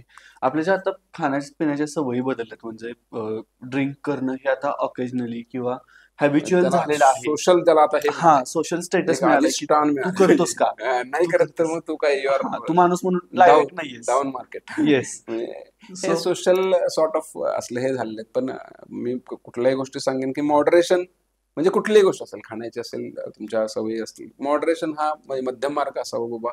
पण ह्या गोष्टी तुमच्यासाठी हेल्दी आहेत का? ऑब्व्हियसली नाही. म्हणजे एक फ्रेंच पॅराडॉक्स होता की फ्रेंच म्हणजे वाईन घेतल्यानंतर हार्ट खूप चांगलं होतं. हा, म्हणजे वाईन ही हार्टसाठी खूप चांगली आहे. हे एक मोठी स्टडी होती, फ्रॅमिंगहॅम स्टडी म्हणून, आणि फ्रान्समध्ये स्टडी केलेली होती. तिथलं क्लायमेट वेगळं होतं, ते वाईन वेगळी. आपल्या इथं जे समजा ज्या पद्धतीचे आणि ज्या प्रमाणामध्ये एखादा अल्कोहोल समजा घेत असेल तर त्यानं तुम्हाला हार्टला काही होणार नाही असला गैरसमज राहायला नको. अल्कोहोल हे ब्लड प्रेशरसाठी खूप हाय रिस्क, त्या अल्कोहोलिक पेशंट्समध्ये हाय ब्लड प्रेशरची शक्यता खूप जास्त असते. ओके. यांच्यामध्ये स्नायू कमकुवत व्हायची आणि कार्डिओमायोपॅथी होऊन हार्ट वीक व्हायची शक्यता खूप जास्त असते. अल्कोहोल बरोबर तुम्ही खाण्यापिण्यात तुमचं उलट सुलट झालं की कोलेस्ट्रॉल वाढून तुम्हाला हार्ट अटॅकची शक्यता खूप जास्त असते. म्हणजे अल्कोहोल हे काही हेल्थ फ्रेंडली वगैरे काही गोष्ट नाही, आणि लिव्हरसाठी तर ते खूपच खराब आहे. आणि आपलं ड्रग सगळ्यांना कन्झम्पशन. ड्रग कन्झम्पशन तर ऑब्व्हियसली नो आहे. म्हणजे आता यूथमध्ये आपण बघतो की अनफॉर्च्युनेटली हे प्रमाण खूप वाढतंय, पण हे सगळ्या गोष्टी हार्टसाठी खूप डेंजरस आहेत. ओके. ओके. म्हणजे स्मोकिंग तर सांगितलं की स्मोकिंग हे हार्टसाठी डायरेक्टली प्रोपोर्शनल आहे. स्मोकर्समध्ये रिस्क हे खूप प्रमाणात जास्त आहे इतरांपेक्षा. मग ह्याच्यामध्ये लाकडी घाण्याचं तेल किंवा सेंद्रिय मीठ, सेंद्रिय गुळ ह्यासारख्या पदार्थांचा खराच इम्पॅक्ट होतो का हार्टची कंडिशन सुधारण्यावरती किंवा खाण्यापिण्याची कंडिशन सुधारण्यावरती आपल्या? त्यामुळे तेलामध्ये म्युफा, मोनो अनसॅच्युरेटेड फॅटी ऍसिड्स आणि पॉली अशातले प्रकार असतात. तर आपण बेसिकली पूर्वी आपण म्हणायचो की डालडा किंवा डालडा, यामध्ये ते प्रमाण खूप जास्त असायचं आणि ह्या डायरेक्टली मग हे कोलेस्ट्रॉल वाढण्यासाठी रिस्पॉन्सिबल असायचं. किंवा आता जी आपण तेल वापरतो, म्हणजे समजा आपण शेंगतेल वापरतोय किंवा सोया वापरतोय, करडईचं वापरतोय, सूर्यफूल वापरतोय, या सगळ्या गोष्टी आहेत ना, म्हणजे ह्या तशा सेफ आहेत. ओके. म्हणजे कुठलंच मला हेच पाहिजे, मग ते ब्रँड ॲडव्हर्टायजेस खूप असतात, खूप काही गरज नाही. तुमच्या भागामध्ये ज्या भागात तुम्ही राहताय तिथं जे प्रचलित असलेलं जे आहे ना ते तुमच्यासाठी परफेक्ट आहे, काही नाही प्रॉब्लेम आहे. म्हणजे आता आपण कोकोनट ऑइल खात पण नाही, नारळाचं तेल आपण खातो का, आपण केसाला लावतो. मी केरळामध्ये माझं कार्डिओलॉजीचं पोस्ट ग्रॅज्युएशन केलं. मी 4 वर्ष केरळमध्ये होतो. तिथं प्रत्येक गोष्टीत नारळ कोकोनट ऑइल असायचं, प्रत्येक भाजीमध्ये. म्हणजे कुठलीही साधी भाजी असो त्यात ते नारळ. आणि तिथं मग आम्ही स्टडीज केलं की ह्या कोकोनट ऑइलचा हार्टला काही तिथं विपरीत परिणाम आहे तर काही नाही, उत्तर आलं 0. म्हणजे ज्या ठिकाणी तुम्ही राहताय त्या ठिकाणचं जे पिकतंय ते तुम्ही सगळं आलटून पलटून वापरा, काही प्रॉब्लेम नाही. ओके. म्हणजे उगाच आणि ते तेवढं तेल खाल्लंय म्हणजे माझं हार्ट चांगलं होणार आहे असं होणार नाही. एक मोठे मध्ये ऍड होते की एक आपला एक कॅप्टन, तो ते एका तेलाची जाहिरात करत होता आणि 4 महिन्यातच त्याचा हार्ट अटॅक आला आणि त्याला अँजिओप्लास्टी झाली होती. तो जाहिरात आधी करत होता. म्हणजे हे थोडे कॉन्ट्रास्ट असतात की एकच गोष्ट काही करत नसते. म्हणजे आता मी नुसतं आता हे चांगलं तेल खाल्लं आता मला हार्ट अटॅक येणार नाही असं नाही, असं नाही. ओके. खूप गोष्टी आहेत. आणि आता पडद्याच्या आपल्या शेवटच्याच टप्प्याकडे यायचंय की बरं अँजिओग्राफी अँजिओप्लास्टी बद्दल आपण जास्त बोललो नाही, पण नाही, तोच प्रश्न ऍक्च्युली आहे की अँजिओग्राफी आणि अँजिओप्लास्टी याच्यामध्ये फरक काय आहे, आणि म्हणजे अँजिओग्राफी कधी करतात आणि अँजिओप्लास्टी कधी करतात हे एक आम्हाला माहिती अगदी खूप आता हे खूप कॉमन झालेत ना. म्हणजे तसं लोकांना पूर्वी अँजिओप्लास्टी, आता हल्ली अँजिओप्लास्टी झाली असं कॅज्युअली असं बोललं जातं. कारण त्यात ट्रीटमेंट पण तेवढ्या आता सुलभ आणि पेशंट फ्रेंडली झाल्यात की त्यातले त्रास फार कमी आहेत. आता अँजिओग्राफी कधी करायची, साधी गोष्ट. मगाशी आपण उदाहरण सांगितलं, हार्ट अटॅक आला होता, बरोबर, अँजिओग्राफी करायचीच आहे जितक्या लवकर करता येईल. म्हणजे काही लोकांना कसं आहे की जिथं माझ्याकडे समजा आणलं की माझ्याकडे कॅथलॅब आहे, आणि मी कॅथलॅब नावाची गोष्ट आहे की जे ऑपरेशन थिएटर जसं असतं तसं कॅथलॅब मशीन असतं की ज्याच्यामध्ये हे बघितलं जातं. अँजिओग्राफी जे आम्ही रक्तवाहिन्यांचे फोटो काढतोय ते त्या मशीन मधून आम्ही काढतोय. तर ती कॅथलॅब जर असेल आणि तुम्हाला हार्ट अटॅक आलेला असेल तर तुम्ही कुठल्याच बाकीच्या फंदात न पडता डायरेक्टली तुमची अँजिओग्राफी मी करू शकतो, आणि ब्लॉकेज जर असेल तर काढू शकतो. ज्याला आम्ही प्रायमरी अँजिओग्राफी. ते अटॅक आल्यावर प्रत्येकाला अँजिओग्राफी केलीच पाहिजे. पण अटॅक नसेल तर अँजिओग्राफी करायची का? करायची. मग अशी जे सांगितलं की स्ट्रेस टेस्ट माझी पॉझिटिव्ह आली, टीएमटी मध्ये माझा दोष आलाय, तर मग ते ब्लॉकेज बघितलं पाहिजे ना. टीएमटी काय म्हणते की रक्तपुरवठा कमी असेल, किती कमी आहे, किती ब्लॉक आहे, धोक्याचं आहे का नाही, काढायला पाहिजे का गोळ्यावर भागेल, ह्याचं उत्तर कोण देणार? ही अँजिओग्राफी होती. अँजिओग्राफी तपासणी, रक्तवाहिन्या बघण्याची तपासणी. हृदयाच्या ज्या 3 रक्तवाहिन्या मगासपासून आपण सांगतो त्या 3 रक्तवाहिन्या बघण्याची तपासणी म्हणजे अँजिओग्राफी. त्यात जर ब्लॉकेज असेल तर त्याला दुरुस्त करायचं, ते ब्लॉकेज काढायचं, आणि तिथं नवीन परत रक्त प्लंबिंग करायचं, ते काढून टाकायचं. हे म्हणजे ते एक जाळी बसवायची आत स्टेंट, की परत ते आत घाण यायला नको म्हणून. ह्याला म्हणायचं अँजिओप्लास्टी. अँजिओप्लास्टी हा उपचार आहे, अँजिओग्राफी ही तपासणी. अँजिओग्राफी हार्ट अटॅक आल्यावर 100% करायलाच पाहिजे. मग त्याशिवाय आपल्याला तो बंद पडलेलं सुरू झालं का नाही. हार्ट अटॅक मध्ये ट्रीटमेंटमध्ये आपण ऐकतो बऱ्याचदा की इंजेक्शन पण असतात. काही म्हणतात की 50,000चं इंजेक्शन दिलं, 2,000चं इंजेक्शन दिलं, तर काय होतं, जसं मगाशी सांगितलं की गुठळी अडकली, ती गुठळीला पातळ करणारी काही इंजेक्शन असतात की जे अटॅक मध्ये सुरुवातीला दिली जातात. आणि मग ती गुठळी पातळ झाली तर रस्ता सुरू होतो आणि पेशंटचा जीव तरी वाचतो. सगळा ब्लॉक नाही जात पण रस्ता तरी सुरू होऊ शकतो. ते इंजेक्शन काही ठिकाणी, समजा आता तुम्ही दूरच्या ठिकाणी की तालुका प्लेसला आहे की जिथे तुम्हाला हार्टचा स्पेशलिस्ट पण नाही आणि कॅथलॅब पण नाही, मग तुम्ही काही वेळ घालवत बसणार का? नाही घालवा. तिथं तुम्ही इंजेक्शन द्या, अटॅकचं हे गुठळी विरघळणारं इंजेक्शन तुम्ही द्या. तिथं तुम्ही त्याला तात्पुरता स्टेबल करा, मग आड पाठवा, मग मी अँजिओग्राफी करून त्याचा ब्लॉकेज काय असेल ते काढेल. हे झालं हार्ट अटॅक आल्यानंतर. पण जसं मगाशी म्हटलं की स्ट्रेस टेस्ट पॉझिटिव्ह आहे, अँजिओग्राफी करून बघा, ब्लॉकेज आहे का बघा. थोडक्यात असेल गोळ्यावर मॅनेज होईल, नसेल वेल अँड गुड, आणि क्रिटिकल असेल तर दुरुस्त करा अँजिओप्लास्टी करून. त्यामध्ये आम्ही काय करतो, एक वायर टाकतो त्या रक्तवाहिनीमध्ये, एक फुगा असतो, तो फुगा फुगून तो ब्लॉकेज बाहेर दाबतो, रस्ता मोठा होतो. आणि परत एक स्टेंट नावाची गोष्ट असते, आपली पेनची स्प्रिंग असते तशा प्रकारची स्प्रिंग असते, त्याला स्टेंट म्हणतो आम्ही, स्टेंट. तर तो स्टेंट तिथं बसून तो ब्लॉकेजच्या ठिकाणी, की जेणेकरून तो ब्लॉक परत आत येऊ नये. असं हे झाली. पण एक ब्लॉकेज असतं, 2 ब्लॉकेज असते, किती ब्लॉकेज असू शकतं त्याला लिमिट नाही? त्याला काही लिमिट नाही. म्हणजे एका पेशंटमध्ये आपण ऐकतो की 1 ब्लॉक होता, 2 ब्लॉक होता, मोठा छोटा सगळं 70%च्या पुढच्याला आम्ही मोठे म्हणतो. मग एखाद्याला 4 असतात, 5 असतात, 8 असतात, 10 असतात, त्याला काही हे नाही. ज्यांचा आजार खूप खराब असतो त्यांच्यामध्ये खूप ब्लॉकेज असू शकतात. असं काही. आणि समजा एका रक्तवाहिनीची झाली तर त्याच रक्तवाहिनीला परत ब्लॉकेजेस येऊ शकतात. म्हणजे दुर्दैव हे कसं आहे की तेवढ्या पुरतं आता मी काढलंय, ते साफ केलंय, परत आणायचं का नाही ते तुमच्यावर आहे. पर्यायी मार्ग फक्त ते काढून हा दिला असं. म्हणजे तेवढ्या पुरता मी रस्ता ओके. क्लिअर केला, पण ज्या कारणांमुळे तिथं जमत होतं ते कारण तुम्ही काढायचं. बरोबर. तुम्ही नाही कारण काढली परत तिथे पण होणार, दुसरीकडे पण होणार. बेसिकली हार्ट अटॅक टाळता येऊ शकतो, फक्त आपल्याला काही गोष्टींची काळजी घेतली पाहिजे. आपल्याला आपल्याला फॅमिली जे सिग्नल मिळतात, हा फॅमिली बॅकग्राऊंड बरोबर. काळजी घ्या. आपल्याला रिस्क फॅक्टर आहेत का नाही, नसेल उत्तम, असले तर काळजी घ्या. असले म्हणून घाबरून जाऊ नका, कारण डायबिटीज मध्ये आता मला अटॅक येणारच आहे, असलं काही करायची गरज नाही. आपण तो थोपवू शकतो. पण जर तपासण्यामध्ये जर असं इंडिकेशन मिळत असेल की हृदयाला प्रॉब्लेम येतोय, आपल्याला लक्षणं येतात, तर तपासण्या करायला किंवा उपचार करायला घाबरू नका. म्हणजे उगाच लोकांमध्ये उपचाराची पण भीती, दुर्दैवाने समज गैरसमज आपल्या वैद्यकीय क्षेत्राबद्दल इतके झालेले आहेत. आपला मोठा जेवढा देश तेवढे मोठे वेगवेगळे मतप्रवाह असतात. म्हणजे इतके गोंधळात टाकणारे असतात की मग लोकांना आपल्याला ऑपरेशन टाळत असेल, प्रोसिजर टाळत असेल, तर तो आपला जवळचा वाटतो. हा मला म्हणतोय ना, नाही तुला गोळ्यावर मी बरा करतो, तो आपल्याला चांगला वाटतो डॉक्टर. ऑपरेशन करणारा डॉक्टर नाही चांगला वाटत. अरे मी तुला नुसती एक गोळी देतो, बरा करतो. हे जे पर्याय किंवा पळवाट आहेत ना, ह्या पळवाटांच्या मागे लागू नका. शास्त्रीय दृष्ट्या जे काही गरजेचं असेल, तुमचा तज्ज्ञ डॉक्टर जे सांगत असेल त्याला अजिबात तुम्ही हे करू नका, टाळू नका. त्याला ते पॉझिटिव्हली जा, फटाफट चांगले रिझल्ट मिळतील आणि तुम्ही लवकरात लवकर नॉर्मल लाईफ जगू शकता. अजिबात कॉम्प्लिकेटेड प्रोसिजर, हा भूल पण द्यावी लागत नाही. आमच्या ज्या प्रोसिजर आहेत, हा आम्ही जागेपणी बोलत बोलत त्याच्याशी दाखवत त्यांच्याशी सांगत करत असतो. छोटी भूल म्हणजे आम्ही हातामधून अँजिओग्राफी करतो, जशी आपण सलाईन लावण्यासाठी एखादी सुई टोचतो तेवढीच सुई टोचतो आणि त्यातून हे सगळं करतो. बापरे. म्हणजे इतक्या सगळ्या गोष्टी ऍडव्हान्स झालेल्या आहेत, तर उगाच त्याचा भाऊ करायची गरज नाही. अजिबात भूल द्यावी लागत नाही. त्यांच्याशी गप्पा मारत मारत आम्ही करतो. हे बघ, हा तुमचा ब्लॉक आहे, हे बघ आता मी काढतोय, हे बघ काढलेलं, असं इतकं सोपं झालेलं आहे. ओके.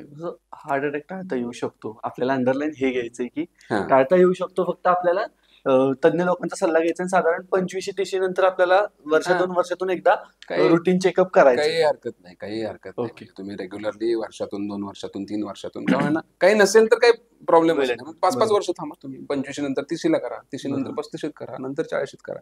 एक 40च्या नंतर आल्यानंतर थोडस लवकर लवकर करा. ओके. जर काही बिघाड दिसत असेल तर त्या बिघाडावर फोकस करा. अरे कोलेस्ट्रॉल माझं वाढलेलं राहते ना, मग मी आता हे चांगलं व्यायाम करतो आणि हे बघतो.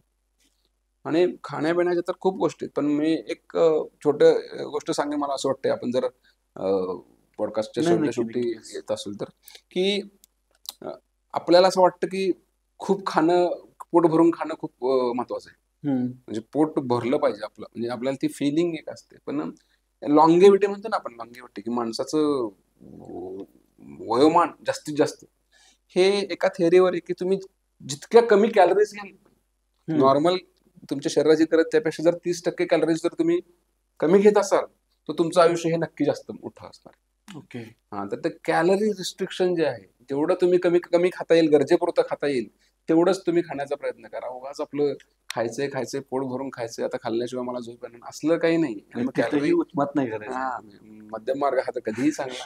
पांढऱ्या रंगाच्या 3 गोष्टी मी नेहमी सांगतो: टाळा, साखर टाळा, बंद करा, काही नाही गरजेचं तुम्हाला. साखर म्हणजे एनर्जीसाठी, कमी वयात तरुण आहात तुम्ही, ते तुम्ही पचवताय गोष्ट वेगळी, पण इतकं प्रमाण आपल्या देशामध्ये साखरेचं आहे आणि इतका मोठा तो, म्हणजे मला तुम्ही सिगारेट आणि साखरेमधलं हार्टसाठी डेंजरस का, तर मी म्हणेन साखर पण तेवढीच इक्वली डेंजरस आहे. ओके. मीठ ब्लड प्रेशरसाठी, म्हणजे पांढऱ्या रंगाची गोष्ट. तिसरी मैदा. 3 गोष्टी पांढऱ्या रंगाच्या टाळा, जितक्या टाळता येतील तेवढ्या टाळा. आपोआप त्याचे फायदे तुम्हाला मिळणार आहेत.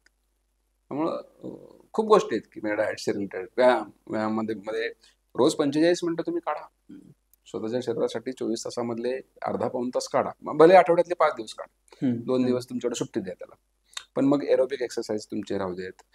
तुम्ही थोडंसं एक एज होत असेल तर तुम्हाला मसल चांगले असणं गरजेचं आहे, तुम्ही वेट ट्रेनिंग पण त्याला जोड द्या. तुम्ही मिक्स करा ह्या गोष्टी, याचा नक्की तुम्हाला फायदा खूप होणार आहे. मग डाएट असेल, एक्सरसाइज असेल, स्ट्रेस कमी करण्यासाठीच्या गोष्टी खूप महत्वाच्या आहेत. की स्ट्रेस कमी करण्यासाठी आपण सगळं करतो, पण आवडीच्या गोष्टी आपण खूप मागे मागे सोडत जातो. अरे मी तरुणपणे, मी कॉलेजमध्ये असताना मस्त चित्र काढायचो, मस्त गाणी म्हणायचो. नंतर काय होतं काय माहित नाही. तुम्ही आपण त्या राहटगाडग्यामध्ये तुम्ही शिरता आणि तुम्ही त्या कामाच्या ह्यात सगळंच विसरून जाता, आणि मग तो तुम्हाला जो आनंद देणारा घटक होता तो तुम्ही विसरून गेलेला असता. मग एखाद्याला ते गाणं म्हणणं असेल, एखाद्याला चित्र काढणं असेल, एखाद्याला त्याचा एखादा खेळ असेल की तो त्याला आवडतो, पण ते आपण टाळलेला असतो. मग तुमचा स्ट्रेस कमी करायला ह्या गोष्टी तुम्हाला करायच्यात. म्हणजे ह्या तुम्ही गोष्टी दिवसाकाठी एकदा काय ते करत राहिला की तुमचा तो जो दिवसभराचा स्ट्रेस तो त्याला बॅलन्स करतोय तो ओके. तुमचा छंद असेल तो.